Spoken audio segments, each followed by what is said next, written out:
സഹോദരിമാരെ, അസ്സലാമു അലൈക്കും വറഹ്മത്തുള്ളാഹി വബറകാതുഹു. എന്തായാലും നിങ്ങൾ വരാനും കാണാനും അള്ളാഹുവിൻ്റെ മാർഗത്തിൽ തൃപ്തി ലഭിക്കുന്ന ചില കാര്യങ്ങളെക്കുറിച്ച് പരസ്പരം ചർച്ച ചെയ്യുവാനും ലഭിക്കുന്ന അവസരങ്ങൾ ഓരോ മനുഷ്യനും എത്ര ലഭിക്കുമെന്നുള്ളത് ആർക്കും തന്നെ അറിയുകയില്ല. ഒരുപക്ഷെ എൻ്റെ ജീവിതത്തിലെ അവസാനത്തെ ക്ലാസ്സായിരിക്കാം ഇത്. അതോടൊപ്പം തന്നെ നിങ്ങൾ കേൾക്കുന്നതും അവസാനമായിരിക്കാം.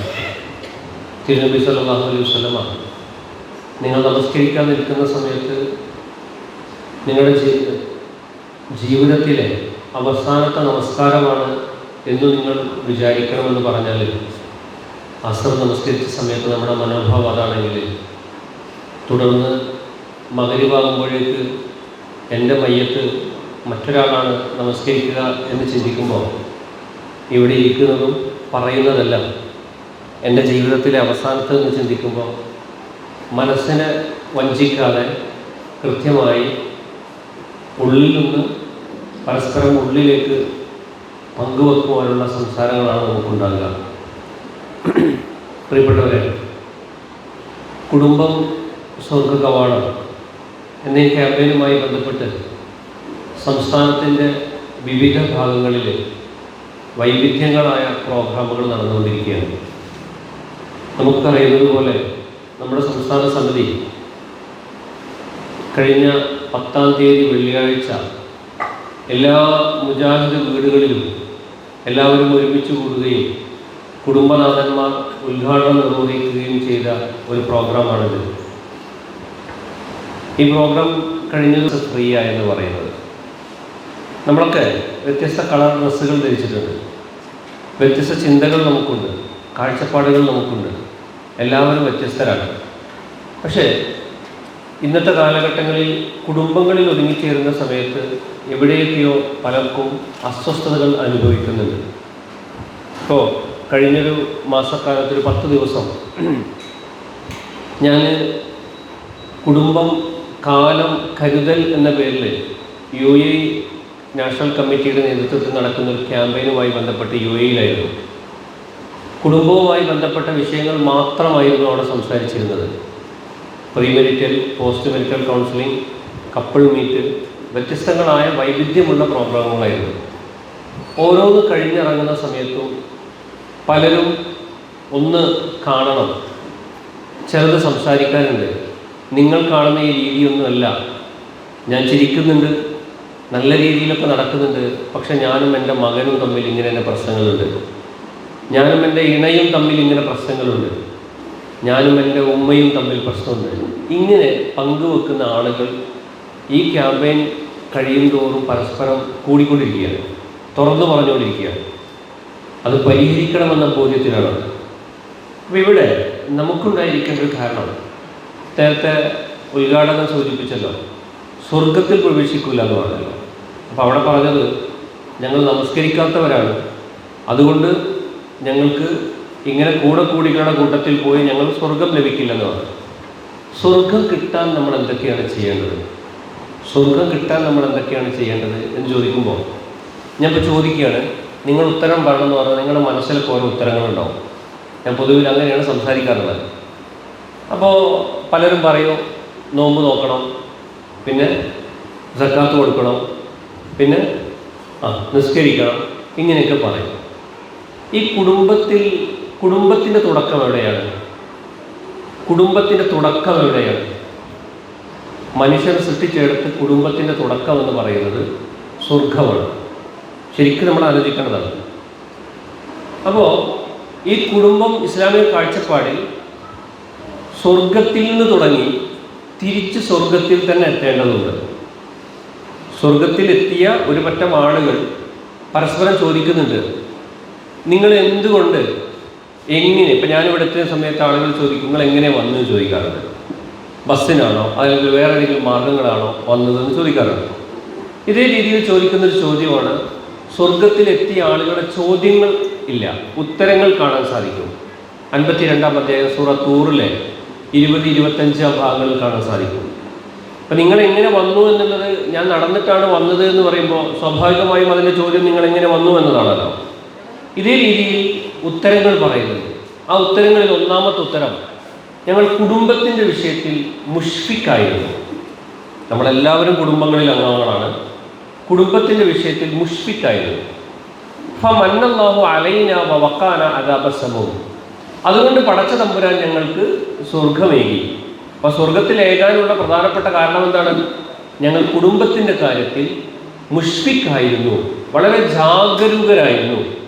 എൻ്റെ മകൻ്റെ, എൻ്റെ മകളുടെ, അതോടൊപ്പം തന്നെ എൻ്റെ കുടുംബാംഗങ്ങളുടെ, എൻ്റെ ഇണകളുടെ ഓരോ ജീവിതക്രമങ്ങൾ എങ്ങനെയായിരിക്കണം, അതിലെന്ത് വന്നുകൂടാ, എന്തൊക്കെ നിർബന്ധമായും ഉണ്ടാകണം എന്ന കൃത്യമായ ബോധ്യം ഒരു ഉപ്പ എന്നുള്ള നിലയ്ക്ക് എനിക്കുണ്ട്, ഒരു ഉമ്മ എന്നുള്ള നിലയ്ക്ക് എനിക്കുണ്ട്, ഒരു മകൾ എന്നുള്ളത് എനിക്ക് ഞങ്ങൾക്കുണ്ട്. അങ്ങനെ ബോധ്യം ഉണ്ടായതുകൊണ്ടാണ് ഞങ്ങൾക്ക് സ്വർഗം ലഭിച്ചത് എന്നത്. അപ്പോൾ പ്രിയപ്പെട്ട സഹോദരങ്ങളെ, നമ്മുടെ ഈ ഒരു ചിന്തയിൽ നിന്ന് നമ്മൾ ആലോചിക്കേണ്ട ഒരു പ്രധാനപ്പെട്ട സാധനമാണ് കുടുംബം എന്നുള്ളത്. മതം എങ്ങനെയാണോ പവിത്രമായി നിലനിൽക്കേണ്ടത്, അതേ പവിത്രതയോടുകൂടി നിലനിൽക്കേണ്ട ഒരു സാധനമാകുന്നു കുടുംബം എന്ന് പറയുന്നത്. അതിൽ വാശികളുണ്ടാവും, വെറുപ്പുകളുണ്ടാവും, വിദ്വേഷങ്ങളുണ്ടാവും, പരസ്പരം താന്നു കൊടുക്കാൻ ശ്രമിക്കുകയില്ല, എല്ലാവരും ജയിക്കാനായി മത്സരിക്കും, നിസ്സാരമായ കാര്യങ്ങളുടെ പേരിൽ പരസ്പരം അങ്ങോട്ടും ഇങ്ങോട്ടും ദിവസങ്ങളോളം മിണ്ടാതിരിക്കും. ഇനി മിണ്ടിക്കഴിഞ്ഞാൽ തന്നെ മനസ്സ് തുറന്ന് സംസാരിക്കുകയില്ല, ചിരിക്കുന്നത് മനസ്സറിഞ്ഞ് ചിരിക്കുന്നില്ല. ഇണയെ കാണുമ്പോൾ പടച്ചവനെ എനിക്ക് കൺകുളിർമ ഉണ്ടാകണമേ എന്ന് പ്രാർത്ഥിക്കുന്നു, പക്ഷേ മനസ്സ് തുറന്ന് ഇണകളുടെ മുഖത്തേക്ക് നോക്കാൻ നമുക്ക് സാധിക്കുന്നില്ല. മക്കളെ കാണുന്ന സമയത്ത് കൺകുളിർമ ഉണ്ടാകണമെന്ന് പറയുമ്പോൾ ഓരോ മകനും വലുതാകുന്ന സമയത്തും ആദിയും അസ്വസ്ഥതയും ഓരോ മനുഷ്യരിലും വർദ്ധിച്ചുകൊണ്ടിരിക്കുന്നു. ഇനി എന്താണാകുക എന്ന് വല്ലാത്തൊരു അസ്വസ്ഥത. ഇപ്പം ഞാൻ എൻ്റെ ജീവിതത്തിൽ 4 ദിവസമാണ് രാത്രിയിൽ കിടന്നിട്ട് എനിക്ക് ഉറക്കം വരാത്ത ദിവസങ്ങൾ. ആ 4 ദിവസം, ഒന്ന് 2002-ലാണ്, മറ്റൊന്ന് പുത്തുമല സംഭവിച്ചപ്പോഴാണ്, ഒന്ന് ചൂരൽമല സംഭവിച്ചപ്പോഴാണ്. അങ്ങനെ അതിൽപ്പെട്ടൊരു ദിവസമായിരുന്നു കഴിഞ്ഞ റമദാനിൽ എൻ്റെ നാട്ടിൽ ഒരു ക്ലാസ് എടുത്തതിന് ശേഷമുണ്ടായ ഒരവസരം. ഇപ്പം ഞങ്ങളുടെ മുട്ടിലിൽ ക്ലാസ് എടുക്കാനൊന്നും പുറമൊന്നും ആളുകൾ വരാറില്ല. അവിടെയുള്ള ഞങ്ങൾ തന്നെയാണ് എല്ലാവരും എല്ലാ തറാവീഹിന് ശേഷം അങ്ങോട്ടും ക്ലാസ് എടുക്കുക. അപ്പോൾ അന്ന് ക്ലാസ് എടുത്ത സമയത്ത് ഞാൻ പറഞ്ഞൊരു കണ്ടന്റ്, ഒരു മനുഷ്യനിൽ സാമ്പത്തിക ചക്രം എന്ന് പറയുന്നത് 4 രീതിയായിരിക്കും. അഥവാ ഉപ്പ നന്നായി കഷ്ടപ്പെട്ട് അധ്വാനിച്ചുണ്ടാക്കിയതാണ് എങ്കിൽ ആ ഉപ്പ അത് നന്നായിട്ട് അനുഭവിക്കുമോ? ഇല്ല. നമ്മുടെ പഴയ തലമുറയൊക്കെ ആലോചിച്ചത്, അവർ കഞ്ഞി കുടിച്ചായിരിക്കും ജീവിച്ചിട്ടുള്ളത്, കഷ്ടപ്പെട്ടിട്ടുണ്ടാവും, പക്ഷെ അവരത് ഉപയോഗിക്കില്ല. എന്നാൽ രണ്ടാമത്തെ തലമുറയാകുമ്പോഴോ, അദ്ദേഹത്തിൻ്റെ മകനെത്തുമ്പോഴോ, മകളിലേക്ക് എത്തുമ്പോഴോ, എൻ്റെ വാപ്പ ഇങ്ങനെയൊക്കെ കഷ്ടപ്പെട്ട്, എൻ്റെ ഉമ്മ ഇത്ര സഹിച്ചിട്ടാണ് ഇതൊക്കെ ഉണ്ടാക്കിയത് എന്നൊരു കരുതലുണ്ടാവും. മൂന്നാമത്തെ തലമുറയിലെത്തുമ്പോഴൊക്കെ ഒരു കല്യാണം നടത്താൻ 10 സെൻറ്റ് വിൽക്കും. ഇനി കല്യാണം, ഒരു സൽക്കാരം നടത്താൻ 20 സെൻറ്റ് വിൽക്കേണ്ടി വരും. ഒന്ന് വിറ്റ് ഇങ്ങനെ തുടങ്ങും, ഓരോന്നും എല്ലാം വിറ്റ് തുടങ്ങും. 4ാമത്തെ തലമുറ എത്തുമ്പോഴേക്ക് ഒന്നാമത്തവർ നന്നായി കഷ്ടപ്പെട്ടു, അവരൊന്നും മര്യാദക്ക് ഉപയോഗിച്ചില്ല, ഒരു ചമ്മന്തിയും കഞ്ഞിയൊക്കെ ആയിരിക്കും കഴിച്ചിട്ടുണ്ടാകുക. 2ാമത്തെ തലമുറ, അത് എൻ്റെ വാപ്പ ഉണ്ടാക്കിയതാണ് ഈ പള്ളി, ഈ മദ്രസ, അല്ലെങ്കിൽ ഈ സ്ഥാപനങ്ങൾ എന്നൊക്കെ പറയും എന്നൊരു കരുതലുണ്ടാവും. 3ാമത്തെ തലമുറ പൊങ്ങച്ചം നന്നായി പറയുകയും ചെയ്യും, എൻ്റെ വാപ്പയും വല്ലിപ്പയൊക്കെ ഉണ്ടാക്കിയതാണെന്ന് പറയുകയും ചെയ്യും. ഒരു ഭാഗം അവരൊക്കെ ഉണ്ടാക്കിയത് നശിപ്പിച്ചുകൊണ്ടേയിരിക്കും. 4ാമത്തെ തലമുറയാകുമ്പോഴേക്ക് ആ നാട്ടിൽ ഇവരൊക്കെ നേരത്തെ പറഞ്ഞ, ഇവരുടെ ഉപ്പയും വല്ലിപ്പയൊക്കെ ഉണ്ടാക്കിയ ആ മഹലിലെ സക്കാത്ത് സെല്ലിന് അപേക്ഷ കൊടുത്തിട്ടുണ്ടാവും, എൻ്റെ ഇന്ന ആവശ്യങ്ങൾക്ക് വേണമെന്നത്. ഒന്നുമില്ലാത്തത് ഇങ്ങനെ സാമ്പത്തിക ചക്രം പല കുടുംബങ്ങളിൽ നമുക്ക് കാണാൻ സാധിക്കും. എന്നാൽ ഇത് പറഞ്ഞ സമയത്ത് ഞാൻ അന്ന് ക്ലാസ് എടുത്തത് സാമ്പത്തിക മേഖലയിൽ ഇങ്ങനെയൊക്കെ പറയും, സാംസ്കാരിക മേഖലയിൽ ഇങ്ങനെ ഉണ്ടോ? അപ്പം ഞാൻ കൃത്യമായി സാധിക്കുന്ന സമയത്തൊക്കെ സുബഹിക്ക് പള്ളിയിൽ പോകുന്നു, എൻ്റെ മക്കളെ കൂട്ടി പോകുന്നു. എൻ്റെ വീട്ടിൽ ശിർക്കും ബിദ്അത്തും ഒരു കാര്യത്തിനും ഞാൻ ജീവിച്ചിരിക്കുന്ന കാലത്ത് നടക്കില്ല. ഒരുപക്ഷെ ആ ഒരു കണിശത, ഒരു ഉദാഹരണം നേരത്തെ ഉദ്ഘാടകൻ സൂചിപ്പിച്ചതുപോലെ വിവാഹ മേഖലയിലൊക്കെ നടക്കുന്ന ആഭാസങ്ങൾക്കെതിരെ ഒരു ശക്തമായി ശബ്ദിക്കും. അങ്ങനെ ഒരു കല്യാണം എത്ര അടുത്ത ബന്ധത്തിലാണെങ്കിൽ പോലും പങ്കെടുക്കുകയില്ല ഞാൻ. ആ ഒരു കണിശത ഞാൻ പാലിക്കും. ഇനി എൻ്റെ മകനെത്തുമ്പോഴോ, എൻ്റെ ഉപ്പ ഇങ്ങനെയൊക്കെ ചെയ്തതാണ്, എന്ന് പറഞ്ഞ് എൻ്റെ 4 മക്കളും അങ്ങനെയായിരിക്കും ജീവിക്കുക. ഒരു 4ാമത്തെ തലമുറ എത്തുമ്പോൾ എൻ്റെ നാട്ടിലെ MDMA വിൽക്കുന്നവനും കഞ്ചാവ് വിൽക്കുന്നവനൊക്കെ എൻ്റെ കുടുംബത്തിൻ്റെ പിൻതലമുറക്കാരാകുമോ എന്ന് ആലോചിച്ചിട്ടാണ് അന്ന് എനിക്ക് ഉറക്കം വരാതിരുന്നത്. ഇത് മക്കളുമായി തുറന്ന് സംസാരിച്ചു. ഇത് നമ്മൾ ശ്രദ്ധിക്കേണ്ടതല്ലേ? ഇപ്പം നമ്മൾ ഈ കാണിക്കുന്ന ഒരു കണിശതയും അതോടൊപ്പം തന്നെ ശ്രദ്ധയൊക്കെ നമ്മുടെ മക്കൾ ധാർമ്മിക മേഖലയിൽ കാണിക്കുക എന്ന് ആലോചിച്ച് നോക്കൂ. നമ്മുടെ കുടുംബത്തിൽ 10 മാസം മെറ്റി നടന്ന് അതോടൊപ്പം കഷ്ടപ്പാടുകളും പ്രയാസങ്ങളൊക്കെ സഹിച്ച് വളർത്തിയെടുത്ത നമ്മുടെ മക്കളും പേരമക്കളും ചെറുമക്കളൊക്കെ ഭാവിയിൽ നാട്ടിലെ ഏറ്റവും വലിയ തോന്നിവാസികളാകുമെന്ന് പറയുമ്പോൾ ഞാൻ പറഞ്ഞപ്പോൾ തന്നെ നിങ്ങളുടെ പലരുടെയും മുഖവും ഇരിക്കുന്ന ഭാവവും ആ ശൈലിയൊക്കെ മാറിയില്ലേ? ഇത് ആലോചിക്കുന്ന സമയത്ത് നമുക്ക് ഉറക്കം വരില്ല. അതുകൊണ്ടാണ് ഓരോ മനുഷ്യനും കുടുംബത്തിൻ്റെ വിഷയത്തിൽ മുഷ്ഫിക്കാകണമെന്ന് പറയുന്നുണ്ട് എങ്കിൽ കൂടുതൽ ജാഗരൂകനാകണമെന്നാണ്. ഇപ്പം എന്നെ 1980 ജനിച്ച് ഞാൻ വളരുന്ന സമയത്ത് എൻ്റെ പിതാവിനും മാതാവിനും ഉണ്ടാകുന്ന അസ്വസ്ഥതയാണോ ഈ 2025-ലും 26 ഈ കാലഘട്ടങ്ങളിൽ എൻ്റെ മക്കളെ വളർത്തുന്ന സമയത്ത് എനിക്കുള്ളത്? ഏത് സമയത്താണ് അസ്വസ്ഥത കൂടുന്നത്? നിങ്ങൾ പറയും. പണ്ട് 80കളിൽ കഷ്ടപ്പാടും പ്രയാസങ്ങളൊക്കെ ഉണ്ടാകുന്ന സമയത്താണോ? ഉമ്മയും ഉപ്പയും കൂലിപ്പണിക്കൊക്കെ പോയിട്ട് കഷ്ടപ്പെട്ട് വളർത്തുന്ന ആ കാലഘട്ടങ്ങളിൽ വീട്ടിൽ പകൽ ഉപ്പയൊന്നും ഉണ്ടാവില്ല. 2 പേരും കൂലിപ്പണിക്ക് പോയതാണ്. 2002 വരെ എൻ്റെ ഉമ്മ കൂലിപ്പണിക്ക് പോയിട്ടുണ്ട്. എൻ്റെ ഉപ്പ 13 വരെ പോയിട്ടുണ്ട്. ആ പണിക്ക് പോകുന്ന സമയങ്ങളിലൊക്കെ തന്നെ വീട്ടിൽ ആരും ഇല്ലെങ്കിൽ അവർക്ക് പേടിയില്ല. 3 മക്കളും വളർന്നുകൊള്ളും, ഒരു പ്രശ്നങ്ങളില്ല. ഇന്ന് അതേ എൻ്റെ വീട്ടിൽ എനിക്ക് ആ രീതിയിൽ ജീവിക്കാൻ സാധിക്കുമോ? നിങ്ങളൊന്ന് ആലോചിച്ച് നോക്കൂ. ഇല്ല. നമ്മളൊക്കെ വല്ലാത്ത അസ്വസ്ഥത ഉണ്ട്. അപ്പം ഈ അസ്വസ്ഥതയ്ക്ക് കാരണം എന്താണ്? ഈ അസ്വസ്ഥതകളെ കുറിച്ച് പറയുന്നൊരു വാക്കാണ് മോറൽ പാനിക് എന്നത്. പ്രത്യേകിച്ച് മലയാളികളെ കുറിച്ചിട്ട് മോറൽ പാനിക്കിലാണ്. ധാർമ്മികമായിട്ട് എൻ്റെ കുടുംബം എന്താകും, എൻ്റെ മക്കൾ എന്താകും, ഭാവി എന്താകും, അവരെക്കുറിച്ച് ഒരു ഉറപ്പുമില്ല. അവർ ഭാവിയിൽ നമ്മളെ ശ്രദ്ധിക്കുമോ, അവരെ കാര്യം ശ്രദ്ധിക്കുമോ, ഇപ്പം വീട്ടിലേക്ക് കയറി വരുന്ന മക്കൾ തന്നെ ബോധത്തോടു കൂടിയാണോ വരുന്നത് എന്നൊരു വല്ലാത്ത അസ്വസ്ഥത ഉണ്ടാകുന്നുണ്ട്. ഈ ഒരു അസ്വസ്ഥതയുടെ കൂട്ടത്തിൽ നമ്മൾ ആലോചിച്ച് നോക്കൂ. ഇത് നമ്മുടെ വീടകങ്ങളിൽ ഇരുന്ന് പരസ്പരം ചർച്ച ചെയ്യേണ്ടതില്ലേ? നമ്മുടെ മക്കളുമായി സംസാരിക്കേണ്ടതില്ലേ? സംസാരം ഇഷ്ടപ്പെടുന്ന നമ്മുടെ പ്രായം ചെന്ന ആളുകളുമായിട്ട് സമയം ചെലവാക്കേണ്ടതില്ലേ? നമസ്കരിക്കാൻ നമുക്ക് പുണ്യമുണ്ട് എങ്കിൽ പ്രിയപ്പെട്ടവരെ, കുടുംബാംഗങ്ങളോടൊപ്പം ഇരുന്നു കൊണ്ട് കളിക്കുന്നതിനും പുണ്യമുണ്ട്. ഞാൻ പറഞ്ഞത് മനസ്സിലാവുന്നുണ്ടോ? നമസ്കരിക്കുക എന്ന് പറയുന്നത് ഒരു ആരാധനാ കർമ്മം എന്ന രീതിയിൽ നമ്മൾ നിർവഹിക്കുന്നുണ്ട് എങ്കിൽ, പുണ്യമാണ് എങ്കിൽ, നമ്മുടെ മക്കളും പേരമക്കളും വല്ലിപ്പയും വല്ലിമ്മയും ഒക്കെ ഇരുന്നു കൊണ്ട് നല്ല കളികളിൽ ഏർപ്പെടുന്നതും സന്തോഷത്തിൽ ഏർപ്പെടുന്നതും ഒരു ആരാധനാ കർമ്മം പോലെ തന്നെ പുണ്യം ലഭിക്കുന്നതാണ്. നബി സല്ലല്ലാഹു അലൈഹി വസല്ലമയുടെ മാതൃകതയുണ്ട്. നബി സല്ലല്ലാഹു അലൈഹി വസല്ലമയുടെ മാതൃക എന്ന് പറയുമ്പോൾ നമ്മൾ ഒരു പക്ഷേ ചിന്തിക്കും, നോമ്പെടുക്കുന്നതും സക്കാത്ത് കൊടുക്കുന്നതും സ്വതക്ക കൊടുക്കുന്നതും ഇങ്ങനെയുള്ള കുറേ ആരാധനാ കർമ്മങ്ങളെ കാണുന്നത്. മതത്തിന്റെ സർഗാത്മകമായ പല മേഖലകൾ തിരുനബി സല്ലല്ലാഹു അലൈഹി വസല്ലമ 1400 വർഷം മുമ്പ് ജീവിച്ച് കാണിച്ചു തന്നിട്ടുണ്ട്. ആ കാണിച്ചത് നമ്മുടെ വീടകങ്ങളിൽ അത് നിലനിർത്തേണ്ടതും പിൻതലമുറകൾക്ക് നൽകേണ്ടതും പകരേണ്ടതും പരസ്പരം തിരുത്തലുകൾ ഉണ്ടാകേണ്ടതും നമ്മുടെ തുറന്നുള്ള സംസാരങ്ങളിൽ ഉണ്ടാകണം. ഇത് കുറഞ്ഞു വരുന്നുണ്ട്. കമ്മ്യൂണിക്കേഷന് ഏറ്റവും അധികം ഡിപ്പാർട്ട്മെന്റുകളും അതോടൊപ്പം തന്നെ ധാരാളം സാമ്പത്തികമായി ചെലവഴിക്കുകയും ഒരു സോഷ്യൽ മീഡിയ ഒക്കെ ഇത്രമാത്രം വൈഡായി നിൽക്കുന്ന സമയത്തും കമ്മ്യൂണിക്കേഷൻ കൂടുന്നോ കുറയുന്നോ? നിങ്ങൾ പറയും. കുറയുന്നു. വീട്ടിൽ കമ്മ്യൂണിക്കേഷനാണോ വേണ്ടത്, അതല്ല കണക്ഷനാണോ വേണ്ടത്? നമ്മുടെ മക്കളും നമ്മളും തമ്മിൽ കമ്മ്യൂണിക്കേഷനാണോ കൂടേണ്ടത്, അതല്ല കണക്ഷനാണോ കൂടേണ്ടത്? ശരിക്കും ചർച്ച ചെയ്യേണ്ട വിഷയമാണത്. ഈ കണക്ഷൻ ഒരു പക്ഷേ കമ്മ്യൂണിക്കേഷൻ നിന്ന് കുറഞ്ഞേക്കാം, പക്ഷേ കണക്ഷൻ എന്ന് പറയുന്ന സാധനം കുറയാൻ പാടില്ല. എന്താ കണക്ഷൻ എന്ന് പറഞ്ഞാൽ, ഇപ്പം ഞാൻ എന്തെങ്കിലും ഒരു പണിയെടുക്കുന്ന സമയത്ത് എൻ്റെ മോനെ വിളിച്ചിട്ട് ഞാൻ പറഞ്ഞു, എടാ ബാ ഒന്ന് സഹായിക്കുക എന്ന് പറയുകയാണെങ്കിൽ ആ സഹായിക്കുന്നു പറയുന്ന സമയത്ത് അതെൻ്റെ കമ്മ്യൂണിക്കേഷനാണ്. എന്നാൽ ഞാനത് ചെയ്യുന്ന സമയത്ത് എൻ്റെ ഉപ്പയെ സഹായിക്കേണ്ടത് ഞാനാണെന്ന് ഞാൻ പറയാതെ അവന് സാധിക്കുന്നുണ്ട് എങ്കിൽ അത് കണക്ഷനാണ്. അപ്പം ഞാൻ നസീർ സാഹിബിനെ കണ്ടു. നസീർ സാഹിബിനോട് 10-20 മിനിറ്റ് സംസാരിച്ചു. എനിക്ക് കുറച്ച് സാമ്പത്തിക പ്രയാസങ്ങളുണ്ട്, നസീർ സാഹിബ് എന്നെ സഹായിക്കണം. ഞങ്ങൾ കമ്മ്യൂണിക്കേഷൻ നടന്നിട്ടുണ്ടോ? ഉണ്ട്. പക്ഷേ നസീർ സാഹിബ് എന്നോട് പറഞ്ഞു, അത്ര പൈസ ഇപ്പം എൻ്റെ അടുത്ത് ഇല്ല, കുറച്ച് പ്രയാസമാണെന്ന് പറഞ്ഞു. 20ഓളം മിനിറ്റ് സംസാരിച്ചിട്ടുണ്ട്. ആ സംസാരം മാറി. എന്നാൽ അതേ സമയം തന്നെ ഞാൻ കലാം സാഹിബിനോട് വിളിച്ചു, കലാം സാഹിബ് ഇങ്ങനെ ഒരു ആവശ്യമുണ്ട് എന്ന് പറഞ്ഞു. ഓക്കെ, നീ ഫോൺ വെക്കുക എന്ന് പറഞ്ഞു. ഫോൺ കട്ട് ചെയ്തു.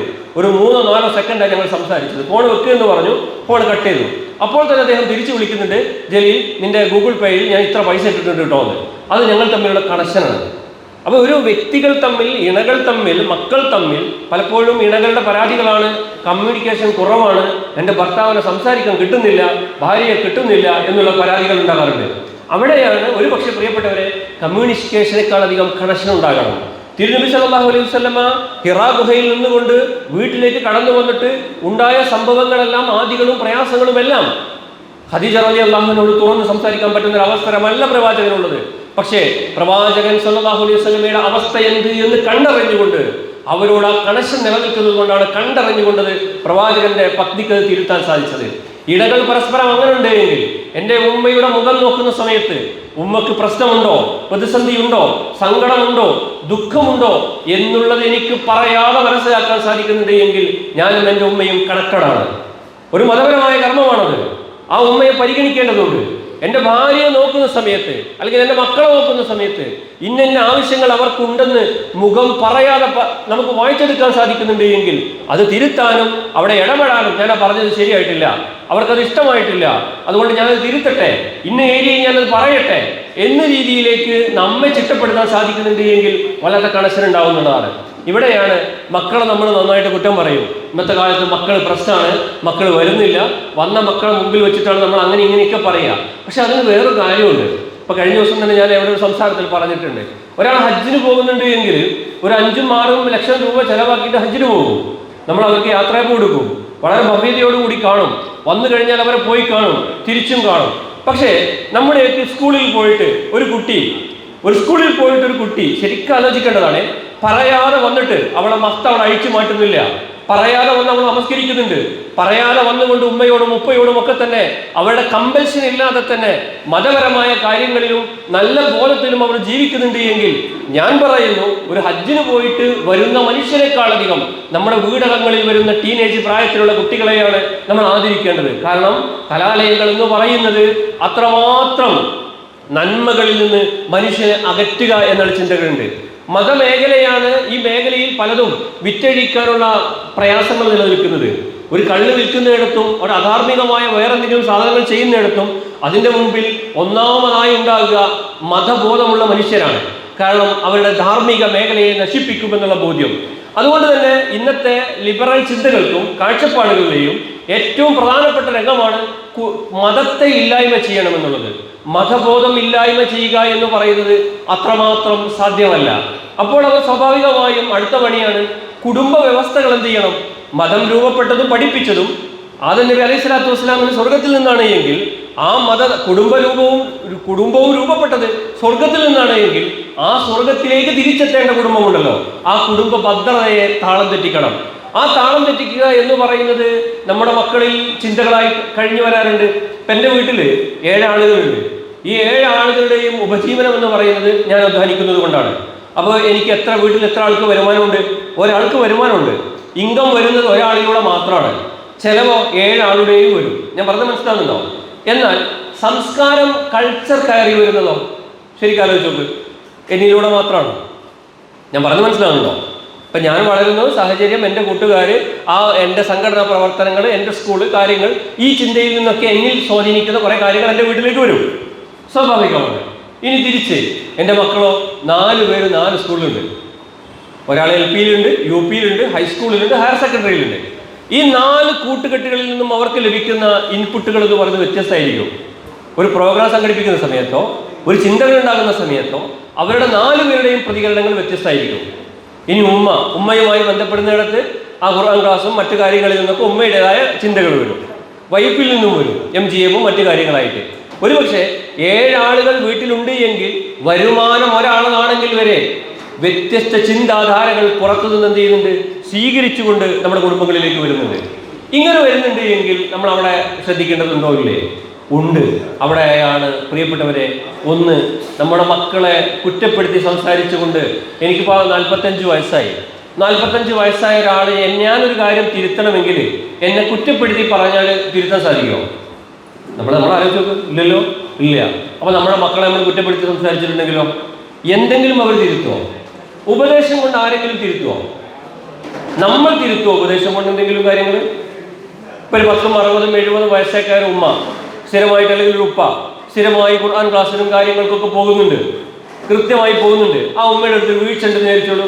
ഉമ്മയെ വിളിച്ചിരുത്തിയിട്ട് ഉമ്മ അങ്ങനെ ചെയ്യുന്നത് ശരിയല്ല, ഉപ്പ അങ്ങനെ ചെയ്യുന്നത് ശരിയല്ല എന്ന് പറഞ്ഞാൽ ഈ 60, 70 കൊല്ലം ജീവിച്ചാൽ നമ്മൾ തിരുത്തുമോ? ചെറുമക്കളാണ് പറയുന്നത് എങ്കിൽ ഇല്ലല്ലോ. ഈ തൽക്കാലം എന്നെ പഠിപ്പിക്കേണ്ടെന്ന് പറയും, നീ നിന്റെ കാര്യങ്ങൾ ചെയ്തോ എന്ന് പറയും. ഇത് സ്വാഭാവികമല്ലേ? അങ്ങനെ ചെയ്യാൻ പറ്റുമോ എന്നുള്ളത് വേറൊരു ഭാഗമാണോ? അങ്ങനെ തിരുത്താൻ നമുക്ക് തിരുത്താം. ഇപ്പം എനിക്ക് എൻ്റെ 4 മക്കളെ തിരുത്താം. എങ്ങനെയാണെന്നറിയാം? ഈ 4 മക്കൾക്ക് 3ാം ക്ലാസ്സിൽ പഠിക്കുന്ന എൻ്റെ മോക്ക് ഉപ്പ ചെയ്തത് ശരിയല്ല, ഉപ്പ ഈ കാര്യം കൂടി ഇങ്ങനെ ചെയ്യേണ്ടതുണ്ട് എന്ന് അവൾക്ക് എന്നോട് പറയാനും എന്നെ തിരുത്താനും അവൾക്ക് സാധിക്കുന്നുണ്ട് എങ്കിൽ എനിക്ക് അവരെ തിരുത്താൻ പറ്റും. ഞാൻ പറഞ്ഞത് മനസ്സിലായില്ല? ഒരു യുദ്ധത്തിൻ്റെ വേളയിൽ തിരുനബി സല്ലല്ലാഹു അലൈഹി വസല്ലമ, നിങ്ങൾ പഠിച്ചിട്ടില്ലേ?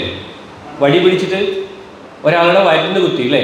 സഹാബിയുടെ പേരറിയാം, വിളിച്ചിട്ട് നമ്മൾ പഠിച്ചിട്ടുണ്ട്, ഞാനത് വിശദീകരിക്കാത്തത്. എന്നിട്ട് അവസാനം ആ വടി തിരിച്ചു കൊടുത്തിട്ട് പ്രവാചകൻ ആ യുദ്ധ സന്നിഗ്ധ ഘട്ടങ്ങളിൽ വരെ തൻ്റെ ഷർട്ട് പൊക്കി കൊടുത്തില്ലേ? കൊടുത്തല്ലോ.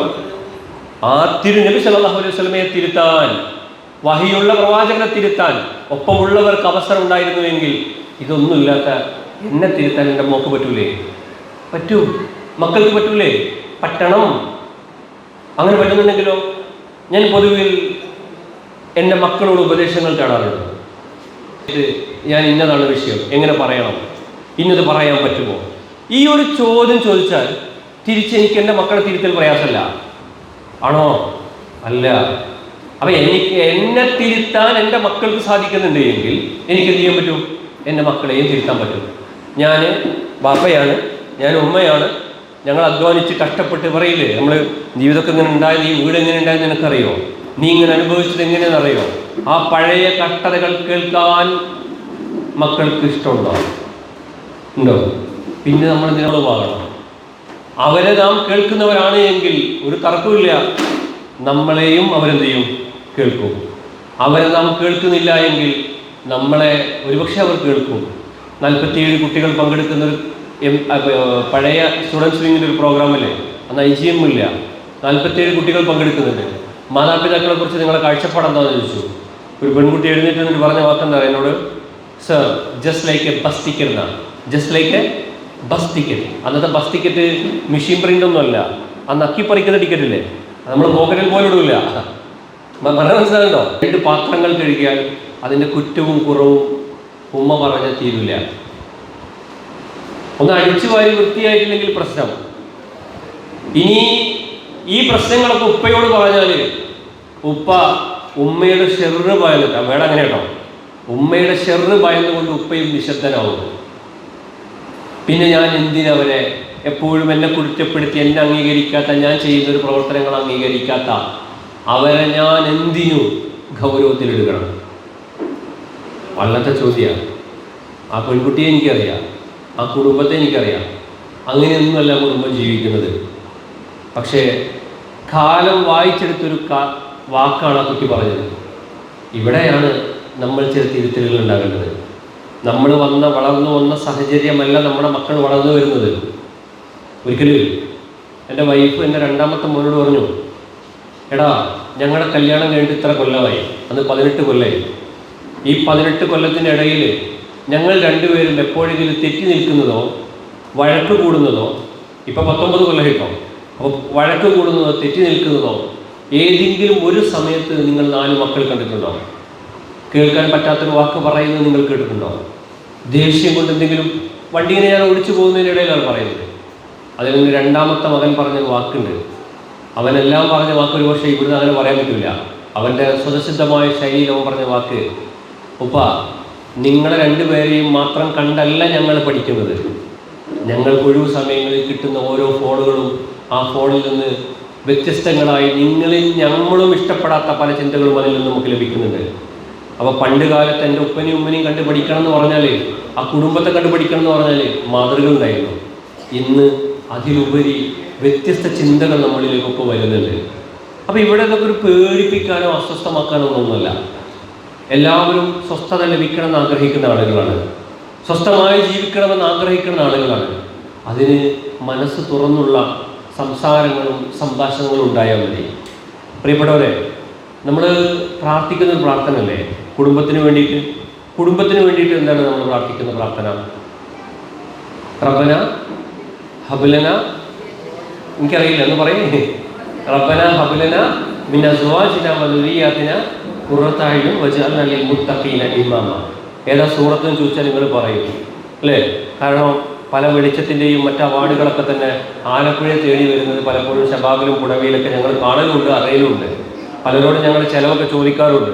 അത് കാരണം നിങ്ങളെ ജില്ലയിലാണ്, നിങ്ങളെ സഹധർമ്മിണിക്കാണ് കിട്ടിയതെന്നൊക്കെ പറയാറുണ്ട്. അപ്പോൾ ഞാൻ പറയുന്നതൊക്കെ നമ്മൾ പറയും. ശരി, അതിലൊരു പ്രാർത്ഥനയുടെ ഒരു ഭാഗമല്ലേ? നിങ്ങൾ എൻ്റെ ഉമ്മ പ്രാർത്ഥിക്കുകയാണ്, അല്ലെങ്കിൽ ഇപ്പോൾ എൻ്റെ ഉപ്പ മരിച്ചുപോയി, ഇപ്പോൾ ഒരു വർഷം കഴിഞ്ഞു, അള്ളാഹു ബർസത്ത് ഖൈറാക്കി കൊടുക്കട്ടെ. അപ്പോൾ ഉപ്പ രാത്രിയിൽ ഖിയാമുൽ ലൈലൊക്കെ നിസ്കരിക്കാൻ വേണ്ടിയിട്ട് എഴുന്നേറ്റിട്ട് വലത് കൈ ചലിക്കാതെ, അതുപോലെ തന്നെ വലത് കാലിനും വലിയ ചലനമൊന്നും ഇല്ലാതെ ആ ഉപ്പ ഇടത് കൈ ഉയർത്തിപ്പിടിച്ചുകൊണ്ട് പ്രാർത്ഥിക്കുന്ന, കണ്ണിൽ നിന്ന് വെള്ളം വന്ന് പ്രാർത്ഥിക്കുന്ന ഒരു പ്രാർത്ഥനയാണ് ഈ പ്രാർത്ഥന. അഥവാ അബ്ദുൽ ജലീൽ എന്ന് പറയുന്ന എന്നെ കാണുന്ന സമയത്ത് എൻ്റെ ഉപ്പാക്ക് എന്ത് ലഭിക്കണം? കൺകുളിർമ ലഭിക്കണം. അതേ സമയത്ത് ഉമ്മയും മറുഭാഗത്തിരുന്നുകൊണ്ട് പ്രാർത്ഥിക്കുന്നുണ്ട്. അബ്ദുൽ ജലീൽ എന്ന് പറയുന്ന സമയത്ത് എൻ്റെ ഉമ്മക്കും എന്ത് ലഭിക്കണം? കൺകുളിർമ ലഭിക്കണം.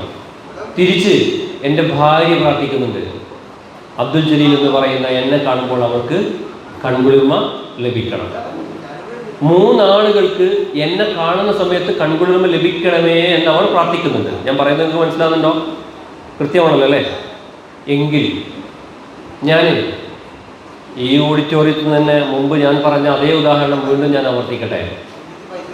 ഞാൻ കലാംകാക്ക് 10 രൂപ കൊടുക്കാനുണ്ട്. 10 രൂപ പ്രത്യേക ഉത്തരം പറയണേ. മുബാറക്ക എനിക്ക് 1 ലക്ഷം റുപ്യ തരാനുണ്ട്. മുബാറക്ക എനിക്ക് എത്ര തരാണ്ട്? 1 ലക്ഷം റുപ്യ തരാണ്ട്. ഞാൻ കലാംകാക്ക് എത്ര കൊടുക്കാണ്ട്? 10 രൂപ. ഞാൻ 10 രൂപ കൊടുത്തുമില്ല, ഞാൻ 1 ലക്ഷം രൂപ വാങ്ങിച്ചുമില്ല. ഞാൻ മരിച്ചു. ഞാൻ ഏതിന് ഉത്തരം പറയേണ്ടത്? ആ 1 ലക്ഷം കിട്ടാത്തതിനാണോ 10 കൊടുക്കാത്തതിനോ? ഞാൻ പറയുന്ന ഉത്തരം കേട്ടോ, നിങ്ങൾ പറയുന്ന ഉത്തരമാണ് 10 കൊടുക്കാത്തതിനാണ്. ആ 10 എൻ്റെ എന്താ? കടം, ബാധ്യതയാണ്. അല്ല സർ, ബാധ്യത. ഇതൊക്കെ നിങ്ങൾ പറഞ്ഞ വാക്കാണ്. പുറകിലുള്ളത് ഞാൻ കേട്ടിട്ടില്ല, ഫ്രണ്ടിലുള്ളത് കേട്ടില്ല, എല്ലാവരും പറയുന്നുണ്ട് എൻ്റെ ബാധ്യതയാണ്. എന്നാൽ ആ 1 ലക്ഷം രൂപ എന്നെന്താ? എൻ്റെ അവകാശമാണ് ആണല്ലോ. അപ്പോൾ അതിൽ നിന്ന് നമുക്ക് സ്റ്റേറ്റ്മെൻറ്റിലേക്ക് എത്തിക്കൂടെ? അവകാശം ലഭിച്ചില്ല എന്നുള്ളതിൻ്റെ പേരിൽ പടച്ചവൻ നമ്മളെ ചോദ്യം ചെയ്യുമോ? ഉറച്ച് പറഞ്ഞോളൂ. നിങ്ങൾക്ക് ജീവിതത്തിൽ സ്വസ്ഥത വേണോ?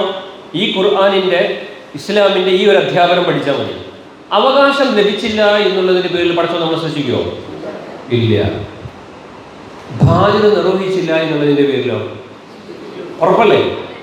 നല്ല വല്ലാത്ത പ്രതികരണം. മലബാർ ഏരിയകളെക്കാളും നല്ല പ്രതികരണങ്ങളുണ്ട്, അൽഹംദുലില്ലാ. ശരി, എങ്കിൽ എൻ്റെ ഉപ്പയും ഉമ്മയും ഇണയും പ്രാർത്ഥിച്ചത് എന്നെ കാണുമ്പോൾ അവർക്ക് എന്ത് കിട്ടണം? കൺകുളിർമ കിട്ടണം എന്നുള്ളതാണ്. അത് എൻ്റെ അവകാശമാണോ ബാധ്യതയാണോ? എൻ്റെ ബാധ്യതയാണ്, അല്ലേ? ഞാൻ ചിന്തിക്കേണ്ടത് എങ്ങനെയാണ്? എൻ്റെ ഉപ്പ പ്രാർത്ഥിച്ചിട്ടുണ്ട്, എന്നെ കാണുന്ന സമയത്ത് ഉപ്പക്ക് കൺകുളിർമ കിട്ടണം. എൻ്റെ പ്രവർത്തനത്തെ ഞാൻ ക്രമപ്പെടുത്തണോ വേണ്ടേ? വേണം. എൻ്റെ ഉമ്മ പ്രാർത്ഥിച്ചിട്ടുണ്ട്, ഉമ്മയെ കാണുമ്പോൾ എനിക്ക് കിട്ടണം. ശരിയാണ്. എൻ്റെ ഇണ പ്രാർത്ഥിച്ചിട്ടുണ്ട്, അവൾക്ക് കിട്ടണം. അപ്പോൾ അവിടെ നമ്മുടെ പ്രശ്നം എന്താണെന്ന് പറയാം? നമ്മുടെ ഇണകളൊക്കെ കാണുമ്പോൾ കൺകുളിർമ കിട്ടണം എന്നല്ലേ പറയല്? ഇവരുടെ ഈ മുഖം കണ്ടാൽ, ഇദ്ദേഹത്തിൻ്റെ ഈ കോലം കണ്ടാൽ ഇത് ലഭിക്കുമോ എന്ന് നമ്മൾ ചോദിക്കും. അത് ശരിക്കും നമ്മുടെ ബാധ്യതയെക്കുറിച്ചുള്ള ചോദ്യമാണോ അവകാശത്തെക്കുറിച്ചുള്ള ചോദ്യമാണോ? അവകാശത്തെക്കുറിച്ചുള്ള ചോദ്യമാണ്. എനിക്ക് എൻ്റെ ഭാര്യയെ കാണുമ്പോൾ കൺകുളിർമ കിട്ടണമെന്ന് ഞാൻ ചിന്തിക്കുന്നുണ്ട് എങ്കിൽ അതെൻ്റെ അവകാശമാണ്. പക്ഷേ എന്നെ കാണുന്ന സമയത്ത് അവൾക്ക് കൺകുളിർമ കിട്ടണമെന്ന് ഞാൻ ചിന്തിക്കുന്നുണ്ട് എങ്കിൽ അതെൻ്റെ ബാധ്യതാബോധമാണ്. മതം പഠിപ്പിക്കുന്നത് ബാധ്യതാബോധമാണോ അവകാശബോധമാണോ? ബാധ്യതാബോധമല്ലേ? അല്ലേ? നമുക്ക് നമ്മുടെ ഇണകളിൽ നിന്നും മക്കളിൽ നിന്നും പ്രിയപ്പെട്ടവരെ നാം പ്രതീക്ഷിക്കുന്ന രീതിയിൽ അവർ പെരുമാറിയിട്ടില്ല. നമുക്ക് കൺകുളിർമ ലഭിച്ചില്ലെങ്കിലും എന്നിൽ നിന്ന് എൻ്റെ ഉപ്പാക്ക്, എൻ്റെ ഉമ്മക്ക്, എൻ്റെ ഭാര്യയ്ക്ക്, എൻ്റെ ഭർത്താവിന്, എൻ്റെ കുടുംബത്തിലെ അംഗങ്ങൾക്ക് ഒരാൾക്കും എന്നിൽ നിന്നും ഒരു പ്രയാസം ഉണ്ടാകരുത് എന്ന് ചിന്തിക്കാൻ നമുക്ക് ഏത് ഉപദേശമാണ് വേണ്ടത്? ഇങ്ങോട്ട് നിൽക്കുന്നതിനനുസരിച്ച് നമ്മൾ അങ്ങോട്ട് നിൽക്കുമെന്ന് പറയുന്നു. മതമാണോ അത്? അല്ല. ഇങ്ങോട്ട് എങ്ങനെ നിന്നാലും എനിക്ക് അങ്ങോട്ട് ഇങ്ങനെ നിൽക്കാൻ പറ്റൂ എന്ന് ചിന്തിക്കുന്നുണ്ടെങ്കിലോ? പലരും എൻ.എം. ജലീൽ മാഷ് അടക്കം വിളിച്ചു പറയാറുണ്ട്, വയനാട്ടിൽ നിന്ന് ഒരു ആംബുലൻസ് ഓടുന്ന സമയത്ത് തൃശ്ശൂരിലൊരു സമ്മേളനം നടത്തി, യുവത്വം നന്മക്ക് നവോത്ഥാനത്തിന് എന്ന് പറഞ്ഞ് 2010 ISM ഒരു സമ്മേളനം നടത്തിയപ്പോൾ എൻ.എം. ജലീൽ മാഷ് പറഞ്ഞു, ഇതിൽ എന്തെങ്കിലും ഒരു സാധനം നമ്മുടെ നാട്ടിൽ എന്ത് ചെയ്യണം? ഒരു അസറായിട്ട് മാറണം. എൻ്റെ ജില്ലയിൽ പ്രിയപ്പെട്ട ഷെരീഫ് കെയുടെ നേതൃത്വത്തിൽ ഒരു ആംബുലൻസ് വാങ്ങിച്ചു. ഇന്ന് ആംബുലൻസ് 2-3 നന്മ എന്നുള്ള പേരിൽ. ശരി, ആംബുലൻസ് വാങ്ങിച്ചു. ആംബുലൻസ് കാണുമ്പോൾ സങ്കടമാണെങ്കിലും ISM നന്മ എന്ന് പറയുന്ന ആംബുലൻസ് പോകുമ്പോൾ വല്ലാത്തൊരു സന്തോഷമെന്ന് പറയാറുണ്ട്. ശരിയല്ലേ? ഇപ്പോൾ ഉപ്പ മരിച്ച സങ്കടമാണെങ്കിലും ഉപ്പയുടെ മയ്യത്ത് ഹോസ്പിറ്റലിൽ നിന്ന് ISMൻ്റെ ആംബുലൻസിൽ വീട്ടിലേക്ക് കൊണ്ടുവരിക എന്ന് പറഞ്ഞ സമയത്ത് എനിക്കുണ്ടായ ഒരു ഫീലുണ്ട്. കാരണം നമ്മുടെ വണ്ടിയിൽ കൊണ്ടുവരിക എന്ന് പറഞ്ഞ സമയത്ത് ഞാൻ പറഞ്ഞത് ശരിയാകുന്നുണ്ടോ? അപ്പോൾ ഞാൻ പറഞ്ഞതെന്ന് വെച്ചാൽ ഈ ഷെരീഫ് ക അദ്ദേഹം ഒരു ആംബുലൻസ് ഒക്കെ വാങ്ങിച്ചു. പല സംഘടനാ പ്രവർത്തനങ്ങളും സജീവ സാന്നിധ്യമായി പ്രവർത്തിച്ചിരുന്നു. പനമരം സമ്മേളനത്തിൻ്റെ സമയത്തൊക്കെ പബ്ലിസിറ്റിയിലെ ചാർജുള്ള സമയത്ത് അദ്ദേഹം ഒരു വാഹനം സ്വന്തമായിട്ട് വാങ്ങിച്ചു. ആ വാഹനം വാങ്ങിച്ചിട്ട് ഈ വാഹനം ഫുൾ ടൈം സംഘടനയ്ക്ക് വേണ്ടി ഓടുക. സമ്മേളനം കഴിഞ്ഞ് ആ വാഹനം വിറ്റു. വരവും ചെലവും നോക്കുമ്പോൾ ആകെ എത്ര ചെലവ്? 5000 രൂപയുടെ ചെലവാണ് പബ്ലിസിറ്റിക്ക് വന്നിട്ടുള്ളൂ. അത്ര കാര്യങ്ങൾ നന്നായി ചിന്തിക്കുന്ന ഒരാളായിരുന്നു ഷെരീഫ് ക. ആ ഷെരീഫ് ക ഒരു പ്രതിസന്ധിയും പ്രശ്നവും വന്ന സമയത്ത് അദ്ദേഹം പറഞ്ഞൊരു മറുപടിയുണ്ട്. അയാൾ പറഞ്ഞ മറുപടി ഇതാണ്: ഞാൻ മുജാഹിദ് ആകുന്നതിൻ്റെ മുമ്പ്, അന്ന് അദ്ദേഹം പറഞ്ഞത് 25 കൊല്ലം മുമ്പ് എന്നാണ്. 25 കൊല്ലം മുമ്പ് ഷെരീഫ് എങ്ങനെയായിരുന്നോ ആ പ്രതികരണം എനിക്കിപ്പോൾ പ്രതികരിച്ചുകൂടാ. കാരണം അതെൻ്റെ ജഹാലത്തിലായിരുന്നു ഞാൻ ജീവിച്ചിരുന്നത്. ഇപ്പം ഞാനൊരു മുജാഹിദ് പ്രവർത്തകനാണ്. അപ്പോൾ എനിക്ക് അങ്ങനെ പ്രവർത്തിക്കാൻ സാധ്യമല്ല. തികച്ചും ന്യായമായി ലഭിക്കേണ്ട പലതും തടഞ്ഞു വെച്ച സമയത്തും നിശബ്ദത ഷെരീഫ് പാലിച്ചു എങ്കിൽ ഷെരീഫ് തൻ്റെ വിശ്വാസത്തിനെയും കർമ്മത്തിനും അദ്ദേഹം ചെയ്യുന്നുണ്ട്, മാന്യതയോടുകൂടി കാണുന്നുണ്ട്. ഇത് പറയുമ്പോൾ ആ ഷെരീഫ് ഇന്ന് ജീവിച്ചിരിപ്പില്ല, മരണപ്പെട്ടു പോയി. അല്ലാഹു അദ്ദേഹത്തിന് ബർസത്ത് ഖൈറാക്കട്ടെ. ആ ഷെരീഫ് പ്രിയപ്പെട്ടവരെ, അന്ന് പഠിപ്പിച്ച സന്ദേശം പഴയ ഷെരീഫായിരുന്നെങ്കിൽ ഞാൻ ഇങ്ങനെ പ്രതികരിക്കുന്നു. ഇപ്പം ഞാനൊരു മുജാഹിദ് പ്രവർത്തകനാണ്, എനിക്കങ്ങനെ പ്രവർത്തിക്കാൻ പറ്റില്ല. പണ്ട് കാലത്ത് ഞാൻ ഇങ്ങനെയൊക്കെ ജീവിച്ചിട്ടുണ്ട്, ശരിയാണ്. ഇപ്പം ഞാൻ കൃത്യമായി മലയാളത്തിൽ ഖുതുബ കേൾക്കുന്ന ഒരു സ്ഥലത്ത് കൃത്യമായിട്ട് പങ്കെടുക്കുന്ന ഒരാളാണ്. സ്ത്രീകൾ പള്ളിയിൽ പോകാൻ പാടില്ലെന്ന് പറഞ്ഞ സമയത്ത് പള്ളിയിലേക്ക് സ്ത്രീകളെ കൊണ്ടുപോകുന്ന സംഘത്തിൽപ്പെട്ട ആളാണ് ഞാൻ. എൻ്റെ കുടുംബത്തിൽ വ്യത്യസ്ത ക്യാമ്പയിനുകളും പ്രോഗ്രാമുകളും വ്യത്യസ്തമായിട്ടും നിർബന്ധമായും നടക്കണമെന്ന് ചിന്തിക്കുന്ന ഒരു പ്രസ്ഥാനത്തിൻ്റെ കീഴിൽ നിൽക്കുന്ന ആളാണ് ഞാൻ. അതുകൊണ്ട് എൻ്റെ വീട്ടിൽ എന്നെക്കൊണ്ട് ഇങ്ങനെ ഉണ്ടാകാൻ പാടില്ല, എൻ്റെ കുടുംബത്തിൽ ഇങ്ങനെ ഉണ്ടാകാൻ പാടില്ല, ഇതര മതത്തിൽപ്പെട്ട ഒരാൾക്കും എന്നിൽ നിന്നൊരു ഉപദ്രവം ഉണ്ടാകാൻ പാടില്ല. അവൻ ഏത് വിശ്വാസത്തിൽ ജീവിക്കുന്നുണ്ടോ എൻ്റെ വിശ്വാസം എനിക്ക് എത്രമാത്രം പവിത്രമാണോ അതേ രീതിയിൽ അവൻ്റെ വിശ്വാസം അവന് പവിത്രമാണെന്ന ബോധം എനിക്കുണ്ടാകണം. അവൻ്റെ വിശ്വാസത്തെ അസ്വസ്ഥമാകുന്ന ഒരു പ്രവർത്തനം എൻ്റെ നിന്ന് ഉണ്ടാകാൻ പാടില്ല. എൻ്റെ ചിന്തകൾ, എൻ്റെ കാഴ്ചപ്പാടുകൾ എൻ്റെ കുടുംബത്തിന് ഇങ്ങനെ ഉണ്ടാകാൻ പാടില്ല എന്ന് സ്വയം ചിന്തിക്കാൻ, സ്വയം തിരുത്താൻ നമുക്ക് എത്ര ഉപദേശങ്ങളാണ് കിട്ടുന്നത്? നമുക്ക് ലോകത്ത് ഒരാളെ മാറ്റാൻ സാധിക്കുകയുള്ളൂ. അതാരെയാ? ആ ഉത്തരം തന്നെ തെറ്റാ. ലോകത്ത് നമുക്ക് ഒരാളെ മാറ്റാൻ കഴിയുള്ളൂ. അതാരെയാണ്? നമ്മളെ എന്ന ഉത്തരത്തിൽ നമ്മൾ എന്ന് പറയുമ്പോൾ ഒരാളാണോ? അല്ല. സിംഗുലർ ആണോ അത്? അല്ല. എനിക്ക് ലോകത്ത് ഒരാളെ മാറ്റാൻ കഴിയുള്ളൂ, അതെനിക്ക് എന്നെ മാത്രമാണ്. വേറൊരാളെ മാറ്റാൻ കഴിയില്ല. പ്രിയപ്പെട്ട സഹോദരങ്ങളെ, നമുക്ക് അസ്വസ്ഥത ഉണ്ടോ? സമാധാനം ഉണ്ടാകുന്നില്ലേ? കുടുംബത്തിൽ സ്വസ്ഥത ലഭിക്കുന്നില്ലേ? എങ്കിൽ നമ്മളെ മാറ്റാത്ത പ്രശ്നമാണത്. നമ്മുടെ കാഴ്ചപ്പാടിനെ മാറ്റണമെന്ന് ആയിഷമോട് പറഞ്ഞില്ലേ കഴിഞ്ഞ ദിവസം? നമ്മുടെ കാഴ്ചപ്പാടുകളെ മാറ്റണം എന്ന് പറഞ്ഞില്ലേ? ആ കാഴ്ചപ്പാടിനെ മാറ്റണം. എന്നോട് എൻ്റെ ഉമ്മ അങ്ങനെ പെരുമാറിയത് ശരിയാണ്. ആ ഉമ്മയുടെ അവസ്ഥയിൽ നിൽക്കുകയാണെങ്കിൽ ഞാനും അങ്ങനെ പെരുമാറും. എൻ്റെ ഭാഗത്ത് തെറ്റുണ്ടോ? ഇല്ല. പിന്നെ ഞാൻ എന്തിനാ അസ്വസ്ഥമാകുന്നു? ഞാൻ എന്തെങ്കിലും ചെയ്ത് തെറ്റ് വന്നിട്ടുണ്ടോ? ശരി, ഉമ്മ എൻ്റെ അടുത്ത് അറിയാതെ വന്നു കേട്ടോ, ഉപ്പ അറിയാതെ വന്നു, ഇണകളോടാണെങ്കിൽ അറിയാതെ വന്നു, ക്ഷമിക്കണം, കഴിഞ്ഞു. താന്ന കുഴിയിലെ വെള്ളം നിൽക്കുള്ളൂ, നീരുറവേ ഉണ്ടാവുകയുള്ളൂ. കുടുംബത്തിൽ പ്രിയപ്പെട്ടവരെ, ജയിക്കാനാണ് നമ്മൾ ഓരോരുത്തരും മത്സരിക്കുന്നത് എങ്കിൽ അവിടെ പരാജയപ്പെടുന്നതാണ് കുടുംബം. കുടുംബത്തിൽ പരാജയപ്പെടാനാണ് നമ്മൾ പരിശ്രമിക്കുന്നത് എങ്കിൽ അവിടെ വിജയിക്കുന്നതാണ് കുടുംബം. എൻ്റെ കുടുംബത്തിൽ ഞാൻ താന്നു കൊടുക്കണം എങ്കിൽ ജയിക്കുന്ന ഒന്നാണ് കുടുംബം എന്ന് പറയുന്നത്. എൻ്റെ കുടുംബത്തിൽ ഞാൻ ജയിക്കാൻ മത്സരിക്കുന്നുണ്ട് എങ്കിൽ മറ്റൊരുത്തൻ്റെ മാന്യതയ്ക്ക് ഞാൻ വില നൽകുമോ? മറ്റൊരുത്തൻ്റെ മാന്യതയ്ക്ക് ഞാൻ വില നൽകുമോ? ഭർത്താവിൻ്റെ, ഇണകളെ, പിതാവിൻ്റെ, മാതാവിൻ്റെ, കുടുംബത്തിൽ ഒരാളുടെയും മാന്യതയ്ക്ക് ഞാൻ വില നൽകില്ല. ഞാൻ ജയിക്കാൻ മത്സരിക്കുന്നുണ്ട് എങ്കിൽ ഞാൻ പറഞ്ഞതാണ് ശരി, അന്നേ ഞാൻ പറഞ്ഞില്ലേ, ഞാൻ പറയുന്നതിനൊരു വിലയില്ലല്ലോ, അങ്ങനെയൊന്നും ചിന്തിക്കേണ്ടതില്ല. ഞാൻ പറഞ്ഞു, അവർ സ്വീകരിച്ചില്ല, ശരി, എൻ്റെ ധർമ്മം കഴിഞ്ഞു. ഇനി അവർ സ്വീകരിച്ചു, അന്ന് പറഞ്ഞവർക്ക് ബോധ്യപ്പെടാതെ അവർ ഇപ്പം സ്വീകരിച്ചു. ഇത് രാഷ്ട്രീയ പാർട്ടികളൊന്നുമല്ലല്ലോ നമ്മുടെ കുടുംബം എന്ന് പറയുമ്പോൾ. പണ്ട് ഞങ്ങൾ പറഞ്ഞത് നിങ്ങൾക്ക് പറ്റാത്തത് ഇന്ന് നിങ്ങൾ ഇങ്ങനെ ചെയ്യുന്നുണ്ട് എന്ന് പറഞ്ഞ് നമ്മൾ പോസ്റ്റ് ഒട്ടിക്കാനും നിന്നും പോകേണ്ടതില്ലല്ലോ. അന്ന് ഞാൻ പറഞ്ഞത് അവർക്ക് അന്ന് മനസ്സിലായില്ല, ഇപ്പം അവർ സ്വീകരിച്ചു. അൽഹംദുലില്ലാ, കഴിഞ്ഞു. അവിടെ ജയിക്കാനല്ല മത്സരിക്കേണ്ടത്, പരാജയപ്പെടാനാണ് നമ്മൾ മത്സരിക്കേണ്ടത്. പരസ്പരം ഈ വില കൂടിയ സമയത്തും പല വിഷയങ്ങൾക്കും നല്ല വിലയില്ലേ, മാർക്കറ്റിൽ നിന്ന് സാധനം വാങ്ങുമ്പോൾ. വിലപ്പെട്ട കുടുംബജീവിതം തകരുന്നതിൻ്റെ പേരിലറിയാമെങ്കിൽ ഇന്നും 25 രൂപയുടെ താഴെയുള്ള സാധനത്തിൻ്റെ പേരിലാണ്. ഞാനത് പറയുമ്പോഴേ ഒരു കുടുംബ പ്രശ്നം തീർക്കാനായിട്ട് ഇടപെട്ടു. ഇനി പരിഹാരം അവർ തമ്മിൽ ഒരുമിച്ച് ജീവിക്കലല്ല, അവർ രണ്ടായി ജീവിക്കലാണ് എന്നുള്ളത് ഞങ്ങൾക്ക് ബോധ്യമായി. എന്തെങ്കിലും ഒരു പിടിവള്ളി വേണമല്ലോ. ആ പിടിവള്ളിയിൽ നിങ്ങൾ മഹല്ലും സംവിധാനങ്ങളൊക്കെ ആലോചിക്കുമ്പോൾ നന്നായി വർക്കൗട്ട് ചെയ്യേണ്ട ഒരു സാധനമാണ് ഈ മസ്ലഹത്ത് എന്ന് പറയുന്നത്. അപ്പോൾ അതിൽ അതിന് കൗൺസിലിംഗ് എന്ന് പറയാം, എന്തും പറയാം, നന്നായിട്ട് വർക്കൗട്ട് ചെയ്യേണ്ടതാണ്. ഞാനും പ്രിയ സുഹൃത്ത് സലാമുട്ടിലും എത്ര സമയമുണ്ടെങ്കിലും എത്ര പ്രയാസം ഉണ്ടെങ്കിലും ഒരു കുടുംബ പ്രശ്നം എവിടെയെങ്കിലും ഉണ്ടെന്ന് പറഞ്ഞാൽ അതിന് നന്നായി തലവെക്കും, ഇരുന്ന് കേൾക്കും. വേറെ പരിഹാരമൊന്നും അതിനില്ല. കേട്ടിട്ട് അവരെ പരസ്പരം അങ്ങോട്ടും ഇങ്ങോട്ടും നല്ല രീതിയിൽ ചിന്തിപ്പിക്കാൻ പഠിപ്പിക്കും. ആ കുടുംബം സ്വസ്ഥമായി ജീവിക്കും. അങ്ങനെ കുടുംബ പ്രശ്നം കേൾക്കാനായിട്ട് ഇരുന്നപ്പോൾ അവർ തമ്മിൽ ഒരിക്കലും ജീവിച്ച് ഒരുമിച്ച് പോകുന്നത് ശരിയല്ല, രണ്ടും രണ്ട് കാഴ്ചപ്പാടാണ് ഞങ്ങൾക്ക് ബോധ്യമായി. 2 മക്കളുമുണ്ട്.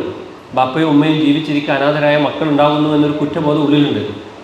അപ്പോൾ ആ സമയത്ത് ഞാനൊരു ചോദ്യം ചോദിച്ചു, നിങ്ങളുടെ കുടുംബ പ്രശ്നം എന്നാ തുടങ്ങിയത്? അപ്പോൾ ഇവൻ്റെ മറുപടി, ഇവിടെ ഞാൻ കെട്ടിയ അന്ന് മുതൽ എൻ്റെ പ്രശ്നം തുടങ്ങിയിട്ടുണ്ട്. ആണ് മറക്കും, പെണ്ണോ മറക്കൂല. ഞാൻ പറഞ്ഞല്ലോ കേട്ടോ, നിങ്ങൾ പറഞ്ഞാണേ. ആണ് മറക്കും, പെണ്ണും മറക്കൂല. ഇവൾ പറഞ്ഞു, അല്ല മദനിയാണ്. ഒരു പിടിവള്ളിയായി നമുക്ക്. എന്താ പ്രശ്നം എന്ന് വെച്ചു. അപ്പോൾ അവൾ പഴയ കഥ ആവർത്തിച്ച് പറയാണ്. ഞങ്ങൾ സ്വസ്ഥമായി ജീവിച്ചതായിരുന്നു. എൻ്റെ മൂത്ത കുട്ടിക്ക് നല്ല കഫക്കെട്ടും പനിയും ഒക്കെ ആയിട്ട് ഭർത്താവ് ഹോസ്പിറ്റലൊക്കെ കൊണ്ടുവന്ന് മരുന്ന് കുടിക്കുന്നുണ്ട്. അന്ന് ഞാനും അദ്ദേഹവും, അപ്പോൾ ഭർത്താവ് ഇക്കാതൊന്നും പറയില്ല തെറ്റുന്ന സമയത്ത്. അപ്പോൾ അദ്ദേഹവും അതോടൊപ്പം തന്നെ മക്കളും മാത്രമാണ് വീട്ടിലുള്ളത്. അന്ന് നല്ല ബിരിയാണി വെച്ചിട്ടുണ്ട്. അപ്പോൾ അദ്ദേഹം പറഞ്ഞു, നമുക്ക് ഒരുമിച്ച് കഴിക്കാം, പെട്ടെന്ന് പണികളൊക്കെ തീർക്ക്. അപ്പം മക്കളെ ഞാൻ കുളിപ്പിക്കാം, നീ വേഗം അലക്കിക്കോ. അപ്പോൾ അവൾ ഡ്രസ്സ് അലക്കുകയാണ്. വാഷിംഗ് മെഷീനൊന്നുമില്ല. അവൾ ഡ്രസ്സ് അലക്കുകയാണ്. ഈ സമയത്ത് മക്കളാരും കുളിപ്പിക്കാം, അദ്ദേഹം കുളിപ്പിക്കാം എന്ന് പറഞ്ഞു. അങ്ങനെ അദ്ദേഹം മൂത്ത മകളെ കുളിപ്പിക്കാനായിട്ട് ബാത്റൂമിൽ കയറി തലയിലൊക്കെ വെള്ളം ഒഴിച്ച് കുളിപ്പിച്ചു. ഈ സമയത്ത് ചോദിക്കുന്നത്, തോർത്തുമുണ്ട് എവിടെയെന്ന് ചോദിച്ചു. അപ്പോൾ ഇവള് പറഞ്ഞു, ഇക്കാതെ അവിടെ തന്നെ ഉണ്ടല്ലോ. അവിടെ എന്ന് പറഞ്ഞാൽ എവിടെ? അപ്പോൾ അടുത്ത വാക്ക്, അതെവിടെ ഉണ്ട്? സ്ഥിരം വെക്കുന്നിടത്തുണ്ട്. അപ്പോൾ ഇയാളുടെ പ്രശ്നം എന്താണ്? ഈ കുട്ടിയുടെ തലയിൽ വെള്ളം ഒഴിച്ചാണ് നിൽക്കുന്നത്. ഈ കുട്ടിയെ ഇന്നലെ കാണിച്ചു വന്നിട്ടേ ഉള്ളൂ. അപ്പോൾ ഈ തോർത്തുമുണ്ടിൻ്റെ പേരിൽ അത് അങ്ങോട്ടും ഇങ്ങോട്ടും പറഞ്ഞിട്ട് എവിടെയെന്ന് ചോദിച്ചപ്പോൾ അവസാനം നിൻ്റെ സാധാരണഗതിയിൽ ദേഷ്യം വരും ആണുങ്ങൾ ഒരു രക്ഷയില്ലെങ്കിൽ ഒരു പരാജിതനായ ഒരു ആണിൻ്റെ ഏറ്റവും വലിയ ഉപമയാണ് ഒരു ഇണയുടെ ബാപ്പയെ വിളിക്കുകയാണ്. ഈ മരുന്ന് അദ്ദേഹം ഉപയോഗിച്ചു. അതുകൊണ്ട് ഞാൻ പരാജിതനായ ഒരു ആണിൻ്റെ വലിയ ആയുധമായിട്ട് അദ്ദേഹം കാണുന്നുണ്ട് എങ്കിലും അത്ര പുച്ഛവും നീചവുമാണത്. അത് പറയാതിരിക്കാൻ വയ്യ. അതോടുകൂടിയിട്ട് സ്വന്തം ആങ്ങളെയാകട്ടെ ബാപ്പയാകട്ടെ ഒരു 5 പൈസൻ്റെ ഉപകാരം അല്ലെങ്കിൽ പോലും സ്വന്തം ആങ്ങളിനെ കുറിച്ചിട്ട് ഭർത്താവ് എന്തെങ്കിലും പറഞ്ഞാൽ സഹിക്കുമോ? ഇല്ലല്ലോ. 5 പൈസൻ്റെ ഉപകാരം ഒരു പക്ഷേ നിങ്ങൾക്ക് ഉണ്ടാവില്ല, എന്ന് ഭർത്താവിനേക്കാൾ അധികം നിങ്ങൾക്ക് അറിയാം. എങ്കിൽ തന്നെ എൻ്റെ ഭാര്യയുടെ ആങ്ങളെയെ കുറിച്ച് ഞാൻ എന്തെങ്കിലും പറഞ്ഞാൽ സഹിക്കുമോ? ഇല്ല. അതുപോലെ തന്നെ ഭർത്താവിനെ കുറിച്ചിട്ട് സ്വന്തം വീട്ടുകാർ ഒരു ഉപകാരം ഇല്ലെങ്കിൽ പോലും എന്തെങ്കിലും കുറ്റം പറഞ്ഞാൽ അതും ഒരു പെണ്ണ് സഹിക്കില്ല. അതിന് മറുഭാഗമാണ്, ഒരു പെണ്ണിൻ്റെ സ്വഭാവമാണത്. അപ്പോൾ ഈ രീതിയിൽ അപ്പോൾ ഇവൾ പറഞ്ഞു ഇതാണെന്നാണ്. അപ്പോൾ ഞാൻ ചോദിച്ചു, എടാ ചങ്ങായി, ഇപ്പോഴും എൻ്റെ സ്കൂളിന് മുമ്പിൽ 4 തോർത്തുമുണ്ട് 100 രൂപക്ക് ഇപ്പോഴും വിൽക്കുന്നുണ്ട്. ഇപ്പോഴും ഉണ്ട് 100 രൂപക്ക് 4 തോർത്തുമുണ്ട്. ഈ ഒരു തോർത്തുമുണ്ട് അവിടെ ആ കുട്ടിയെ ഒന്ന് നിർത്തിയിട്ട് അങ്ങാടി പോയി വാങ്ങി വന്നാലും നിൻ്റെ ഈ കുടുംബം ഇങ്ങനെ കുളന്നു കൊണ്ടുപോയി ഇല്ല. ഈ ഒരൊറ്റ ചിന്തയാണ് ആ കുടുംബം ഇന്ന് സ്വസ്ഥമായി ജീവിക്കുന്നുണ്ട്. ഞാൻ പറഞ്ഞതിൻ്റെ വാക്കെന്താ അറിയാം? കാർ എവിടെയെന്ന് ചോദിച്ചാൽ ആരെങ്കിലും വീട്ടിൽ വഴക്കുണ്ടാക്കിയിട്ടുണ്ടാവും. എന്ത് ചോദിച്ചിട്ടുണ്ടാവും? ചാവി എവിടെ ചോദിച്ചിട്ടുണ്ടാവും. കപ്പ എവിടെയെന്ന് ചോദിച്ചിട്ടുണ്ടാവും. അല്ല, ബക്കറ്റ് എവിടെയും ചോദിച്ചിട്ടുണ്ടാവോ? പറഞ്ഞോളൂ. കപ്പ എവിടെ? ഷൂ എവിടെ എന്നാണോ ചോദിക്കൽ? ഷോക്സ് എവിടെ, ഷർട്ട് എവിടെയെന്നാണോ ചോദിക്കുന്നത്, കർച്ചീഫ് എവിടെയാണോ, കർച്ചീഫ് എവിടെ? അല്ലേ? ശരിയാണ് ഞാൻ പറഞ്ഞത്. ഒരു വില കൂടിയ, ഇന്നും ഒരു 10-25 രൂപ വില വരുന്ന ഒരു സാധനത്തിൻ്റെ പേരിലാണ് വിലപ്പെട്ട കുടുംബജീവിതം പലതും അസ്വസ്ഥമാകല്. ശരി തെറ്റോ? അല്ലേ? നമ്മൾ അവിടേക്ക് ഒരു നിശബ്ദത പാലിച്ചാലും എല്ലാ സ്ഥലങ്ങളിലും ശ്രദ്ധിക്കണം. ഒരു നിശബ്ദത പാലിച്ചു നോക്കൂ. അതുകൊണ്ടല്ലേ നമ്മുടെ കുടുംബജീവിതം ഇങ്ങനെ അസ്വസ്ഥമാകുന്നത് കൊണ്ടാണ് പുതിയ തലമുറയിലെ കുട്ടികൾ എന്ത് പറയുന്നത്? വിവാഹം വേണ്ട. ഇപ്പം UAE വെച്ച് പരിചയപ്പെട്ട ഒരാൾ ഇന്നലെ ഒരു മെസ്സേജ് അയച്ചിട്ടുണ്ട്. UAE വെച്ച് പരിചയപ്പെട്ടതാണ്. അപ്പോൾ അദ്ദേഹത്തിൻ്റെ DP കണ്ടപ്പോൾ തന്നെ എനിക്ക് ആളെ മനസ്സിലായി. മകനിക്ക് എപ്പോഴും സമയം കിട്ടുക. എന്താ പ്രശ്നം എന്നറിയോ? എൻ്റെ മോന് ഇത്ര വർഷമായി, അവൻ കല്യാണം വേണ്ടെന്നാണ് പറയുന്നത്. അതാ എൻ്റെ മോള്, എത്ര മനുഷ്യർ പറയുന്നുണ്ട് എൻ്റെ മോള് കല്യാണം വേണ്ടെന്ന് പറയുന്നു. ശരിയല്ലോ? കൂടുകയാണോ കുറയുകയാണോ? കൂടുകയാണ്. ഇതിൻ്റെ പ്രശ്നം എന്താ? കുട്ടികൾ പറയുന്ന ചിഹ്നം എന്താണെന്ന് അറിയാം? എൻ്റെ ഉമ്മ തന്നെ പലപ്പോഴും പറയാറുണ്ട്, കഷ്ടപ്പെട്ടു, വല്ലാതെ കഷ്ടപ്പെടുന്നുണ്ട്, ഇതിൻ്റെ ഒരു വിധിയാണ്. ആ വേടാണ് പലപ്പോഴും ഉപയോഗിക്കാറ്. ഇത് ഇതിൻ്റെ ഒരു വിധിയാണ്. ഈ വീട്ടിൽ നിന്നും പറയും, അപ്പുറത്തെ വീട്ടിൽ നിന്നും പറയും, എല്ലാ വീട്ടിൽ നിന്നും പറയുന്ന വാക്കാണ് എൻ്റെ വിധിയാണ്. ഈ വാക്ക് കേട്ട് കുട്ടി വിചാരിക്കുന്നത്, ഞാൻ എന്തിനാണ് ഇനി എന്ത് ചെയ്യുന്നത്, ഇങ്ങനൊരു വിധി എന്ന് പറയുന്നത്, എനിക്ക് സ്വസ്ഥമായി ജീവിച്ചൂടെ? അപ്പോൾ നമ്മൾ അവസാനം പറയും കുട്ടി കല്യാണം വേണ്ടാന്ന് പറഞ്ഞാൽ ലിബറൽ ചിന്തകൾ വന്നതാണ്. കുട്ടിയെ മുഴുവൻ എന്ത് ചെയ്യും? ഏതെങ്കിലും കേരളത്തിലാകെ കുറച്ചുള്ള ഈ യുക്തിവാദികൾ ലിബറൽ ചിന്തകൾക്കാരുടെ തലയിലിട്ട് കൊടുക്കും. ഇത് എവിടുന്നാണ് വരുന്നത്? കൃത്യമായി നമസ്കരിക്കുന്നത്, നോമ്പ് നോക്കുന്നത് നമ്മുടെ വീടിൻ്റെ ഉള്ളിൽ നിന്നാണ് വരുന്നത്. എൻ്റെ വീട്ടിൽ ഞാനും എൻ്റെ ഭാര്യയും നല്ല രീതിയിൽ ജീവിക്കുന്നില്ലേ? ഒരു തർക്കമില്ല. എൻ്റെ 4 മക്കളും അവർ വഴി തെറ്റിയിട്ടേ ജീവിക്കുള്ളൂ. പേടിക്കേണ്ട വിഷയമാണ് ഞാൻ പറയുന്നത്. എൻ്റെ ഭാര്യയും ഞാൻ നിശബ്ദതകളുണ്ട് എങ്കിൽ നിശബ്ദതയ്ക്ക് നല്ല സ്ഥാനം കൊടുക്കുന്നുണ്ട്. അതോടൊപ്പം തന്നെ അതിന് എതിരഭിപ്രായങ്ങൾ ഉണ്ടാകുന്ന സമയത്ത് രണ്ടുപേരും മാനേജ് ചെയ്യാൻ പഠിക്കുന്നുണ്ട് എങ്കിൽ ഒരു സംശയവും വേണ്ട, നമ്മുടെ മക്കൾ വിവാഹം വേണ്ടെന്ന് പറയില്ല. ആ വിവാഹം വേണ്ട അല്ലെങ്കിൽ ഇന്ന ചിന്ത വേണ്ട. ഇപ്പോൾ മതം ഒരു കുടുംബ പ്രശ്നം തീർക്കാൻ നിൽക്കുന്ന സമയത്ത് ആ മകളോട് ചോദിച്ചു, നിനക്ക് വീട്ടിൽ എപ്പോഴാണ് സ്വസ്ഥത ഉണ്ടായിട്ടുള്ളത്? അപ്പോൾ അവൾ പറഞ്ഞ മറുപടി എന്താ പറയുക? എൻ്റെ ഉമ്മ ഖുർആൻ ക്ലാസ്സിന് പോകുന്ന സമയത്താണ്. അമ്മായിമ്മനെ കുറിച്ച് അവിടെ അമ്മായിമ്മ തന്നെയല്ല പറയാ, അല്ലേ? അമ്മായിമ്മ ഖുർആൻ ക്ലാസ്സിന് പോകുന്ന സമയത്ത്. അപ്പോൾ ആ കുട്ടി പറഞ്ഞ ശരിയാ, ഖുർആൻ ക്ലാസ്സിന് പോകുന്ന സമയത്ത് മാത്രമാണ് എനിക്കെന്തുള്ളത്, സ്വസ്ഥതയുള്ളത്. ആ കുട്ടി ഒരു പക്ഷേ ഒരു സുന്നി കുടുംബത്തിന് വളർന്നു വരുന്നുണ്ട് എങ്കിൽ, ഉമ്മ വെളിച്ചത്തിൻ്റെ ഒക്കെ കുറേ അവാർഡുകൾ അവിടെ വാങ്ങി വെച്ചിട്ടുണ്ട് എങ്കിൽ ആ കുട്ടിക്ക് പുച്ഛമാണോ? അല്ലെങ്കിൽ നിങ്ങൾ പറയും അല്ലേ? ഇപ്പോൾ ഷമീർ ഫലാഹി, ഞാനൊക്കെ ISMൻ്റെ സംസ്ഥാന ഭാരവാഹിയായിരുന്നു. ആ സമയത്ത് ഒരാൾ വിളിക്കുന്നുണ്ട്, ഉമ്മ വിളിക്കുന്നുണ്ട്, സർ ബാല വെളിച്ചത്തിൻ്റെ പേപ്പർ നോക്കിയതാരാ? എന്താ പ്രശ്നം? ആ വാല്യുവേഷൻ ശരിയല്ല. എന്താ പ്രശ്നം? ഒരു MGM-നെത്തിയാണ് വിളിക്കുന്നത്, എന്നെ വിളിക്കുന്നത്. എന്താ പ്രശ്നം? അല്ല, എൻ്റെ 2 പേരക്കുട്ടികൾ എഴുതി, ഒരു കുട്ടിക്ക് 49 മാർക്കും ഒരു കുട്ടിക്ക് 50 മാർക്കുമാണ്. ആ 2 ആളല്ലേ എഴുതിയത്? ആ 2 ആളാണ് എഴുതിയത്. ഒരാൾക്ക് ഇങ്ങനെയാണ്. ഓക്കെ, എന്താ പ്രശ്നം എന്ന് വെച്ചാൽ, അപ്പോൾ ഇത് അവൾക്ക് ഫുള്ള് ശരിയുണ്ടെന്ന് പറയാൻ, അവളോ അവനോട് ഫുൾ ശരിയുണ്ടെന്ന് പറയാൻ കാരണം എന്താണെന്ന് വെച്ചാൽ, അല്ല ഇവർ 2 പേരും ഞാൻ പറഞ്ഞു കൊടുത്ത് ഒന്നാണ് എഴുതിയത്, എനിക്ക് ഉറപ്പുണ്ട് എന്ന് പറഞ്ഞു. ഞാൻ ആ സമയത്ത് പറഞ്ഞ്, നിങ്ങൾക്ക് ഏതെങ്കിലും ഒരു MGM-ൻ്റെ ഭാരവാഹിത്വം ഉണ്ട് എങ്കിൽ ഈ സമയത്ത് നിങ്ങൾ രാജിവെക്കണം. പുച്ഛമാണ്, നിങ്ങൾ ഈ സമൂഹത്തിന് ശാപമാണ്. ആ രീതിയിൽ തന്നെ ഞാൻ സംസാരിച്ചു. കാരണം വെളിച്ചം എന്ന് പറയുന്നത് കുറേ ഷെൽഫിൽ കൊണ്ട് മരപ്പലകൾ ഒരുക്കൂട്ടി വെക്കാനുള്ള സാധനമല്ല, ഉള്ളിൽ വെളിച്ചമുണ്ടാക്കാനുള്ള സാധനമാണ്.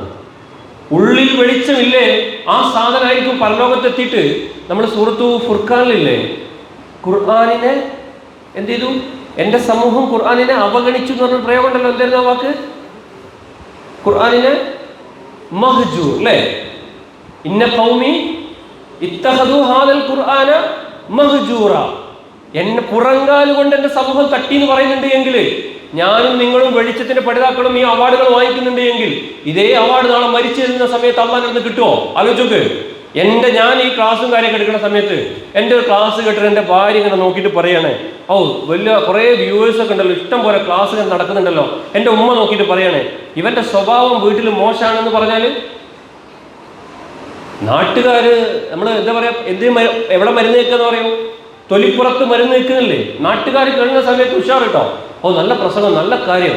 എൻ്റെ വീട്ടിലുള്ള എൻ്റെ മക്കൾക്ക് അത് ഉൾക്കൊള്ളാൻ പറ്റുന്നില്ല എങ്കിൽ എൻ്റെ ഈ മകനും മകളും നിരീശ്വരവാദിയല്ല യുക്തിവാദി ആയിട്ടില്ലെങ്കിൽ അല്ലേ അർത്ഥമുള്ളത്?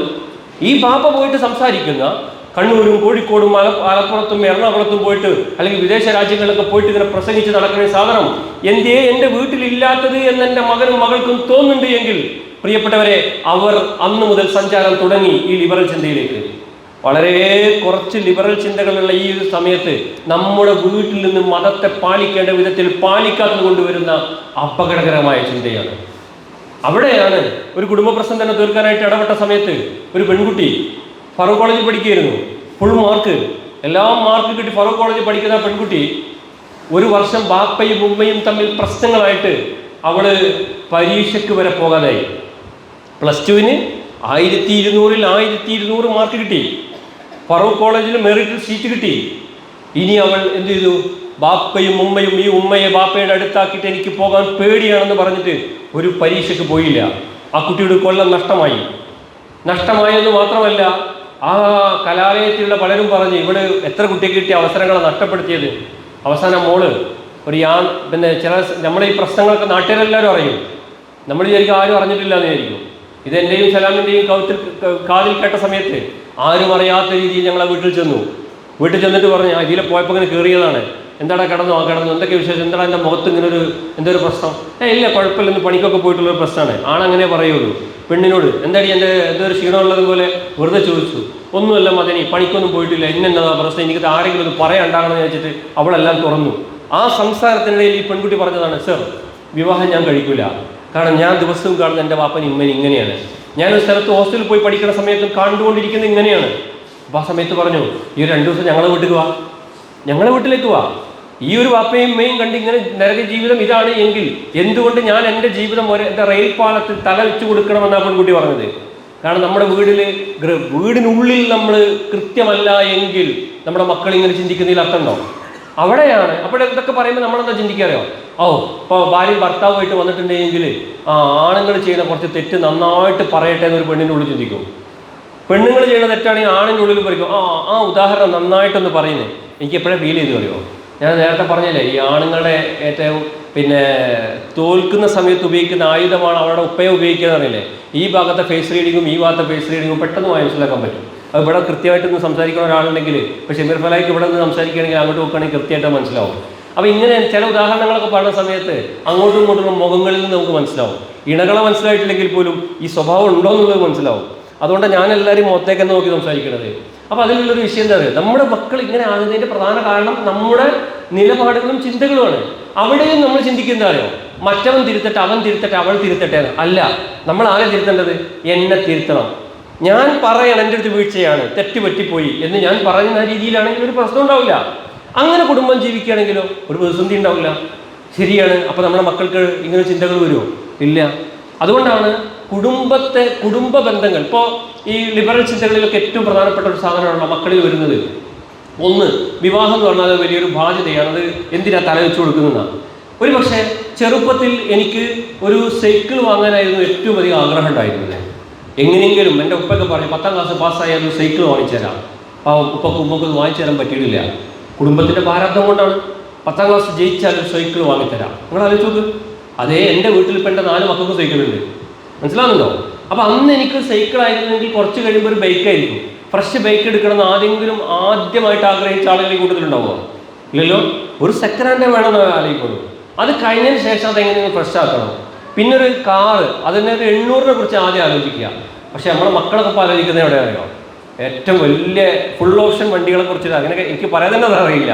മക്കൾ അങ്ങനെ ആലോചിക്കുന്നത്. ശരി, അങ്ങനെ നമ്മൾ ആലോചിക്കുകയും ചിന്തിക്കുകയും ചെയ്യുന്നുണ്ടെങ്കിൽ പ്രിയപ്പെട്ടവരെ, നിങ്ങളൊന്ന് ആലോചിച്ച് നോക്കൂ. അവിടെ ചെറുപ്രായത്തിൽ ഒരു സൈക്കിൾ ആയിരുന്നുവെങ്കിൽ 45 വയസ്സാകുമ്പോൾ ഞാൻ അതിനെക്കുറിച്ച് ചിന്തിക്കുന്നില്ല. അപ്പോൾ ഒരു പെൺകുട്ടി ഇപ്പോൾ കല്യാണം കഴിക്കുന്നില്ല എന്ന് ചിന്തിക്കുകയാണ്, ഒരു മോന് ചിന്തിക്കുകയാണ് എങ്കിൽ സ്വസ്ഥമായി ജീവിക്കണം എന്നുള്ളത്. ഈ ഹാപ്പിനെസ് എന്ന് പറയുന്നത് എപ്പോഴും ലഭിക്കണം. ഹാപ്പിനെസ്സിൻ്റെ ഏറ്റവും വലിയ പ്രത്യേകത ആ സമയത്ത് മാത്രം കിട്ടേണ്ടതല്ല, തുടർന്നും കിട്ടണം, ഭാവിയിലും കിട്ടണം. ശരി, അങ്ങനെയെങ്കിൽ അവൻ്റെ ഏറ്റവും പ്രധാനപ്പെട്ട ഒരു ചിന്തയായിട്ടുണ്ടാകേണ്ട ഒരു സാധനം എന്താ പറയുക? ഒരു 40 വയസ്സ് 45 വയസ്സൊക്കെ ആകുമ്പോൾ ഏറ്റവും അധികം ഇഷ്ടപ്പെടുന്നത് എന്തിനെ കുറിച്ചാണ്? ഒറ്റയ്ക്ക് ജീവിക്കണം എന്നുള്ളതിനെ കുറിച്ചാണോ? അല്ല, കൂട്ടിനൊരാളുണ്ടാകണം എന്നുള്ള ചിന്തയാണ്. പിന്നലെയോ മിനിയാന്നോ ഒരു റിപ്പോർട്ടിൽ നിങ്ങൾ കണ്ടില്ലേ? മക്കൾ മുഴുവൻ എവിടെയാണ്? മക്കൾ മുഴുവൻ വ്യത്യസ്ത രാജ്യങ്ങളിലാണ് താമസിക്കുന്നത്. അപ്പോൾ അച്ഛനും അമ്മയും ഒക്കെ എന്താ പറയുക, ഓന് എവിടെയാണുള്ളത്? ജർമ്മനിയിലാണുള്ളത്, UK യിലാണുള്ളത്, വളരെ അഭിമാനത്തോടു കൂടി പറയും, ഒരു ഗ്ലാസ് വെള്ളം എടുത്ത് തരാൻ ഒരാളുണ്ടാവില്ല വീട്ടിൽ, നീറുന്ന ജീവിതമായിരിക്കും. അപ്പോൾ നിങ്ങളൊന്ന് ആലോചിച്ചു, അതിനിടയിൽ ഒരു ഇണ മരിച്ചൊക്കെ പോയിട്ടുണ്ടെങ്കിലോ? അപ്പോൾ തനിച്ച് ഒരു 40-45 വയസ്സ് കഴിഞ്ഞാൽ ഒരു മനുഷ്യൻ്റെ ഏറ്റവും വലിയ ആഗ്രഹം എന്ന് പറയുന്നത് ഒപ്പം ഇരിക്കണം, ഒന്ന് പരസ്പരം സംസാരിക്കണം, ഒപ്പം ഒരാളുണ്ടാകണം എന്നാണ്. ഇപ്പം വിവാഹം വേണ്ടാവെന്ന് ചിന്തിക്കുന്ന ഒരാൾക്ക് അവിടെ എത്തുമ്പോൾ സ്വസ്ഥമാകുമോ? ഇല്ല. ഈ തീരുമാനം മാറ്റി തീരുമാനിക്കാൻ പറ്റുമോ? ഇല്ല. അപ്പോൾ ലൈവ് തന്നെ ഇതൊക്കെ പരിഹരിച്ചുകൊണ്ട് മാതൃകയായി എൻ്റെ കുടുംബം ജീവിക്കണം, എൻ്റെ മക്കൾക്ക് അങ്ങനെ ചിന്ത വരുന്നുണ്ട് എങ്കിൽ അത് നാട്ടിൽ നിന്ന് കിട്ടിയതെന്ന് നമ്മൾ ആരും വിചാരിക്കേണ്ട, അത് കൂട്ടിൽ നിന്ന് കിട്ടിയത് തന്നെയാണ്. നാട്ടിൽ നിന്നല്ല, കൂട്ടിൽ നിന്ന് കിട്ടിയത് തന്നെയാണ്. അപ്പം കൂട്, നമ്മുടെ വീടെന്ന് പറയുന്നത് എത്രമാത്രം ചെറുതാണോ, ആ ചെറുതാണെങ്കിൽ തന്നെ അതിന് ചിന്തകൾ എന്ന് പറയുന്നത് വൈവിധ്യമുള്ള ചിന്തകൾ ഉണ്ടാകണം. ആ വൈവിധ്യമുള്ള ചിന്തകൾ ഉണ്ടാകുക എന്ന് പറഞ്ഞാൽ മക്കൾക്കിടയിലുള്ള സ്പേസ് ഉണ്ടാകണം, രക്ഷിതാക്കൾക്ക് തന്നെ സ്പേസ് ഉണ്ടാകണം. പരസ്പരം അങ്ങോട്ടും ഇങ്ങോട്ടും ബഹുമാനിച്ചും ആദരിച്ചും ജീവിക്കുന്നു. തിരുനബി സല്ലല്ലാഹു അലൈഹി വസല്ലം പഠിപ്പിച്ചിട്ടില്ലേ? ഇപ്പൊ നമ്മുടെ ഒരു പ്രശ്നം എന്താ പറയുക, ഇപ്പൊ അനുഭവിക്കുന്ന പ്രശ്നം ന്യൂ നോർമൽ എന്ന് പറയുന്ന സാധനമാണ്. ന്യൂ നോർമൽ എന്താ സാധനം? നോർമൽ എന്ന് പറഞ്ഞാൽ എന്താ? സാധാരണ. ന്യൂ നോർമൽ എന്ന് പറഞ്ഞാലോ പുതിയത്. ഞാൻ ചെറിയൊരു വേഗം മനസ്സിലാകുന്ന ഒരു ഉദാഹരണം പറഞ്ഞുതരാം.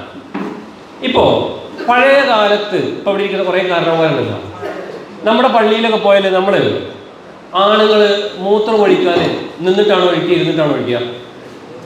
പറയണേ, ഇരുന്നിട്ടല്ലേ.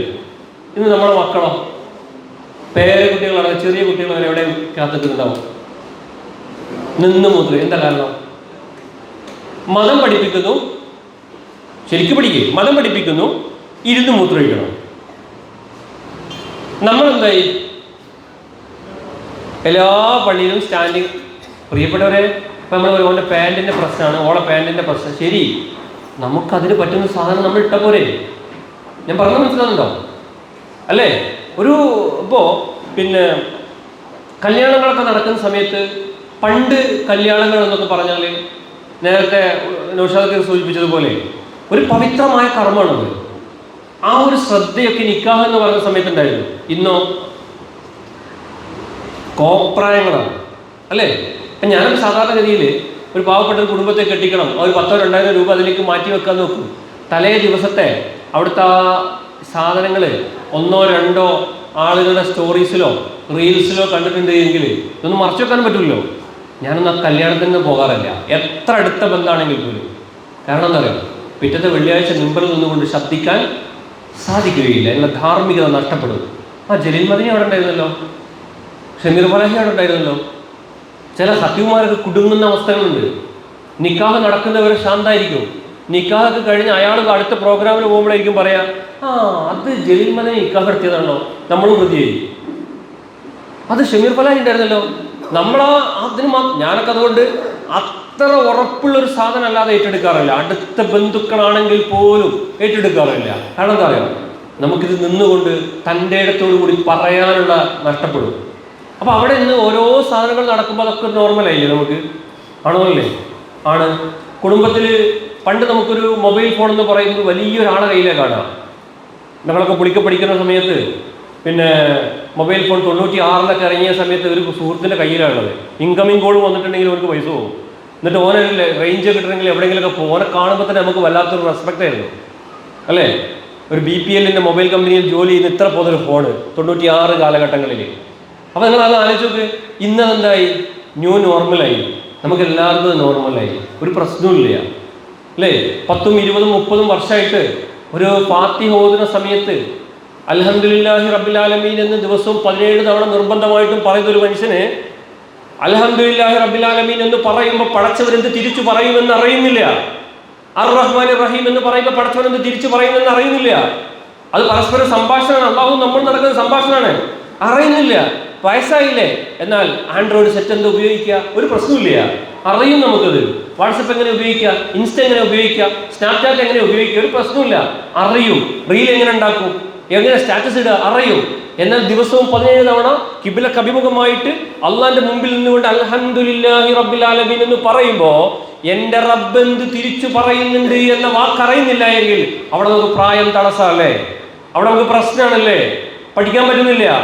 എന്താ പ്രശ്നം അറിയോ? അല്ലദീ യുവസ്വിസു ഫീ സുദൂരിന്നാ, മിനൽ ജിന്നതി വന്നാസ്. ഈ ആയത്ത് ഖുർആനിലെ അവസാനത്തെ ആയത്താ, മിനൽ ജിന്നതി വന്നാസ്.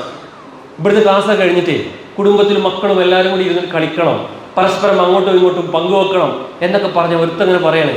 എങ്ങനെ ഇപ്പം അതൊക്കെ പറ്റുക? അങ്ങനെ കളിക്കാനൊക്കെ പറ്റുമോ? അങ്ങനെ കളിക്കുകയൊക്കെ ചെയ്യും. ഞാൻ ബാപ്പയല്ലേ, ഒരുത്തം പറഞ്ഞാൽ മറ്റൊന്ന് ഇതാണ് പകരും. വെള്ളിയാഴ്ച കുറേ കിലോമീറ്ററുകൾ ദൂരെ ഓടി, ഈ വെള്ളിയാഴ്ച ഷമീർ ഫലാഹി കുത്തുബ റഹ്മയിൽ നടത്തുന്ന സമയത്ത് ആ തൊട്ടടുത്ത പള്ളികളൊക്കെ മാറ്റിയിട്ട് അവിടെ നിന്നൊക്കെ നമ്മൾ ഓടിയിട്ട് വിയർത്ത് കുളിച്ച് നമ്മുടെ പള്ളിയിലെത്തും. പള്ളി കഴിഞ്ഞ് കുത്തുബ കഴിഞ്ഞിട്ട് ആക്കപ്പോൾ പണ്ട് പറഞ്ഞമാതിരി ഇപ്പം അങ്ങനെ പറഞ്ഞാൽ പറ്റുമോ? ഓർക്ക് അങ്ങനെ പറഞ്ഞാൽ പോരെ. മിനൽ ജിന്നതി വന്നാസ്. ഒരുത്തൻ ഈ വിഷട്ട് കൊടുക്കും. നന്നാകണമെന്ന് ആഗ്രഹിക്കുന്നുണ്ടെങ്കിൽ ഓൻ്റെ മനസ്സിൽ ഇതേ ചിന്ത വരും. നിങ്ങൾ ആലോചിച്ച് നോക്കൂ. നമ്മൾ ഇതൊക്കെ പറയും ശൈത്താനാണെന്ന് പറയും. എല്ലാ ശൈത്താൻ്റെ മേലണ്ട. മനുഷ്യന്മാരെ കൂട്ടത്തിലും ശൈത്താൻ്റെ പ്രവർത്തനമുള്ള കുറേ ആളുകൾ ചില സമയത്ത് ഞാനും ഇവിടെ കാണുന്നുണ്ടെന്ന് ചിന്തിച്ചാൽ മതി. അവിടെയാണ് പ്രിയപ്പെട്ടവരെ ഒരു കുടുംബം എന്ന് പറയുന്നിടത്ത് കൂടുമ്പോൾ ഇമ്പുണ്ടാകണം എന്നൊക്കെ ഇങ്ങനെ പറയാനും പെരുപ്പിക്കാനും അല്ല. നമ്മുടെ വീടിനകത്ത് ഇരിക്കണം, കളിക്കണം, ചിരിക്കണം. ഞാൻ പറഞ്ഞില്ലേ, എനിക്ക് എൻ്റെ ഉപ്പ മരിച്ചതിൽ ഏറ്റവും വലിയ സങ്കടങ്ങൾ എന്ന് പറയുന്നതിൽ ഒന്ന് എൻ്റെ ഒരു കൂട്ടുകാരൻ നഷ്ടമായി എന്നുള്ളതാണ്. 2 എൻ്റെ മക്കളുടെ കളിക്കൂട്ടുകാരൻ നഷ്ടമായി എന്നതാണ്. നമ്മൾ ആലോചിച്ചത്, ഒരു ബാപ്പ നഷ്ടമായി എന്ന് എനിക്കൊരു നിമിഷത്തിലും തോന്നിയിട്ടില്ല. എൻ്റെ സുഹൃത്ത് നഷ്ടമായി, എൻ്റെ കൂട്ടുകാരൻ നഷ്ടമായി എന്ന തോന്നല പലപ്പോഴും എനിക്കുണ്ടായിട്ടുള്ളത്. ഒരു ഡ്രസ്സ് എടുക്കുന്ന സമയത്ത് വരെ ഞങ്ങൾ 2 പേരും, ഇപ്പം ഈ പാൻറ് ഞാനും എൻ്റെ ഉപ്പയും ഇട്ട പാൻറ്റാണ്, പക്ഷേ ഈ ഷർട്ട് എടുത്തപ്പോഴേക്കും എൻ്റെ ഉപ്പ ഇല്ല, ഈ ഷർട്ട് ഞാൻ ഒറ്റക്കിട്ടു. നിങ്ങൾ ആലോചിച്ച് നോക്കൂ. അപ്പോൾ അവിടെ എന്താ ഒരു മാതൃക എന്ന് പറഞ്ഞാൽ, ഇപ്പം എൻ്റെ മക്കൾക്ക് നഷ്ടമായത് എന്താ? എനിക്ക് ലഭിക്കാത്തതാ. കാരണം എനിക്ക് വല്യപ്പാരൊക്കെ ചെറുപ്പത്തിൽ തന്നെ മരിച്ചു പോയിട്ടുണ്ട്. എന്നാൽ എൻ്റെ ഉപ്പ ഒരു കൈയില്ലെങ്കിലും, അതുപോലെ തന്നെ കയ്യിലും പ്രശ്നമുണ്ട്, കാലിനും പ്രശ്നമുണ്ടെങ്കിലും, സംസാരിക്കാനും പറ്റുന്നില്ലെങ്കിലും എൻ്റെ ചെറിയ മോളായിട്ട് ഇരുന്നു കൊണ്ട് ഉപ്പ കളിക്കാറുണ്ട്. ആ മാതൃക വീട്ടിൽ കളിക്കട്ടെ. നമ്മൾ തോൽവികൾ കുട്ടികൾ അറിയുന്നില്ല, ജയിക്കാനാണ് എല്ലാവരും പഠിപ്പിക്കുന്നത്. ചെറിയ ചെറിയ പരീക്ഷണങ്ങളിൽ കുട്ടികൾ തോക്കുന്നു. SLCക്ക് ഫുൾ A+ കിട്ടി, അവാർഡുകൾ വാങ്ങി, സന്തോഷം ഉണ്ടാവുമോ? ഉണ്ടാവും. 9 A+ ആയിപ്പോയി, ആ കുട്ടിക്ക് സങ്കടം ഉണ്ടാവുമോ? ഉണ്ടാവും. റിവാലുവേഷൻ, ആ കുട്ടിക്ക് ഫുൾ A+ കിട്ടി, ആ കുട്ടിക്ക് സങ്കടമാണോ കൂടുക? സന്തോഷമോ? സന്തോഷം ഉണ്ടാവും. യഥാർത്ഥത്തിൽ ജീവിതം പഠിച്ചതാരാ? 9 A+ ആയിട്ട് 1 കിട്ടാതെ 2 മാസം അവിടെ വെയിറ്റ് ചെയ്തിട്ട് പിന്നെ കിട്ടിയതാ. തോൽവിയുടെ മാധുര്യം പഠിച്ചു. തോൽവി അറിയുന്നില്ലേ, കുടുംബത്തിൽ ജയിക്കാൻ കഴിയില്ല. എല്ലാ മക്കളെ ജയിപ്പിച്ച് പഠിപ്പിക്കുന്നുണ്ട് എങ്കിൽ അല്ല, ബാപ്പയും ഉമ്മയും മക്കളും വീട്ടിലിരുന്നു കൊണ്ട് കളിക്കണം. ആ കളിക്കടയിൽ നമ്മളെ മക്കളെ ബോധപൂർവ്വം തോൽപ്പിക്കണം. തോൽവി അവർ അറിയണം. തോൽക്കുന്ന സമയത്ത് അവരുടെ പ്രതികരണം എങ്ങനെയാണ് പഠിക്കണം. ആ സമയത്ത് അവർ ഉപയോഗിക്കുന്ന വാക്കുകൾ, പിന്നെ 4 മക്കളും വീട്ടിൽ എന്തൊക്കെ വാക്കുകളാണ് പുറത്ത് ഉപയോഗിക്കുന്നത് എനിക്കറിയാം. ആ സമയം നമ്മൾ നീക്കി വെക്കണം. എന്തിനാണ് നമ്മൾ അധ്വാനിക്കുന്നത്? കുടുംബത്തിന് വേണ്ടിയിട്ടാണ്. എന്തിനാണ് നമ്മൾ ഇങ്ങനെ കഷ്ടപ്പെടുന്നത്? കുടുംബത്തിന് വേണ്ടിയിട്ടാണ്. ശരി, ഒരു വീടുണ്ടാക്കുന്ന സമയത്ത് എത്രമാത്രം പ്രിയപ്പെട്ടവരായ സ്ട്രക്ചർ നന്നാകാൻ ശ്രദ്ധിക്കും. അതിൻ്റെ സിറ്റൗട്ട് ഇങ്ങനെയാകണം, അടുക്കള ഇങ്ങനെയാകണം, ഈ ഭാഗം ഇങ്ങനെയാകണം. വീടകങ്ങളിൽ ജീവിക്കുന്ന മനുഷ്യർക്കിടയിലുള്ള കെമിസ്ട്രി നന്നാകാൻ എത്ര ശ്രദ്ധിക്കുന്നുണ്ട് നമ്മൾ? മഗ്‌രിബിന്റെ സമയക്കാരായി. വീടകങ്ങളിലുള്ള ആളുകൾ തമ്മിൽ ജീവിക്കേണ്ട കെമിസ്ട്രി, എൻ്റെ ഭാര്യയും എൻ്റെ ഉമ്മയും തമ്മിൽ എങ്ങനെ ജീവിക്കണം, എനിക്ക് പ്രിവെൻറ്റീവ് തീരുമാനങ്ങൾ ഉണ്ടാകണം. എൻ്റെ മക്കൾ എങ്ങനെയായിരിക്കണം, എനിക്കവിടെ സാധിക്കണം. ഒരു പെണ്ണിന് സമാധാനം ഉണ്ടാക്കേണ്ടതിൻ്റെ ഉത്തരവാദിത്തം. ഇതെല്ലാം പറഞ്ഞറിയാലേ ജലീൽ മദനി വന്നിട്ട് ഫുള്ള് ആണുങ്ങൾക്ക് പ്രശ്നമാക്കിയെന്ന് പറയും. ഒരു പെണ്ണിന് സമാധാനം ഉണ്ടാക്കേണ്ടത് ഉത്തരവാദിത്തം. ആണിനോടാ ചോദ്യം. ലിതസ്കുനു ഖുറാനല്ലേ? ലിതസ്കുനു സന്തോഷമായില്ലേ? ലിതസ്കുനു ഇലൈഹ എന്നല്ലേ? അങ്ങനെ പറഞ്ഞാലോ, ഈ പെണ്ണുങ്ങൾക്ക് സന്തോഷം ഉണ്ടാകാൻ എല്ലാ കാര്യങ്ങളും വാങ്ങിച്ചു കൊടുത്താൽ തീരുമോ? ഒരാഗ്രഹം തീരുമോ? നിങ്ങളെ പൈസ മുഴുവൻ തീർന്നാലും ഇവിടെ ആഗ്രഹങ്ങൾ തീരൂല. ഒരു ഭാഗത്തേക്ക് തന്നെ കോളടിക്കേണ്ട വെച്ചിട്ടാണ്, തീരൂല. ശരിയല്ലേ പറഞ്ഞത്? അതിൽ ചെയ്യേണ്ട ഒരു ചെറിയ പണി എന്താണെന്ന് അറിയാം? സ്ത്രീയെ പരിഗണിച്ചു എന്നൊരു തോന്നൽ ഉണ്ടാക്കാൻ എന്താ പുരുഷന്മാർക്ക് സാധിക്കാത്തത്? ഒരു കുടുംബ പ്രശ്നത്തിൽ ഇടപെടുന്ന സമയത്ത് മഗ്‌രിബായി, നമുക്ക് അവസാനിപ്പിക്കാം അല്ലേ? ഏതൊരു ബാങ്ക് കേട്ടോണ്ടാണ്, ഒറിജിനൽ ബാങ്ക് അല്ലാതെ എപ്പോൾ അവസാനിപ്പിക്കാം. ഒരു കുടുംബ പ്രശ്നം തീർക്കാൻ നിന്ന സമയത്ത് ഒരു സ്ത്രീ പ്രിയപ്പെട്ടവളെ ആ കുടുംബം എങ്ങനെ ജീവിക്കുമെന്നൊക്കെ ആലോചിക്കുമ്പോൾ ബാങ്കായില്ലേ? അപ്പോൾ അത് ഒറിജിനൽ തന്നെയായിരുന്നു. നമുക്ക് അവസാനിപ്പിക്കാം ഇൻഷാ അല്ലാഹ്.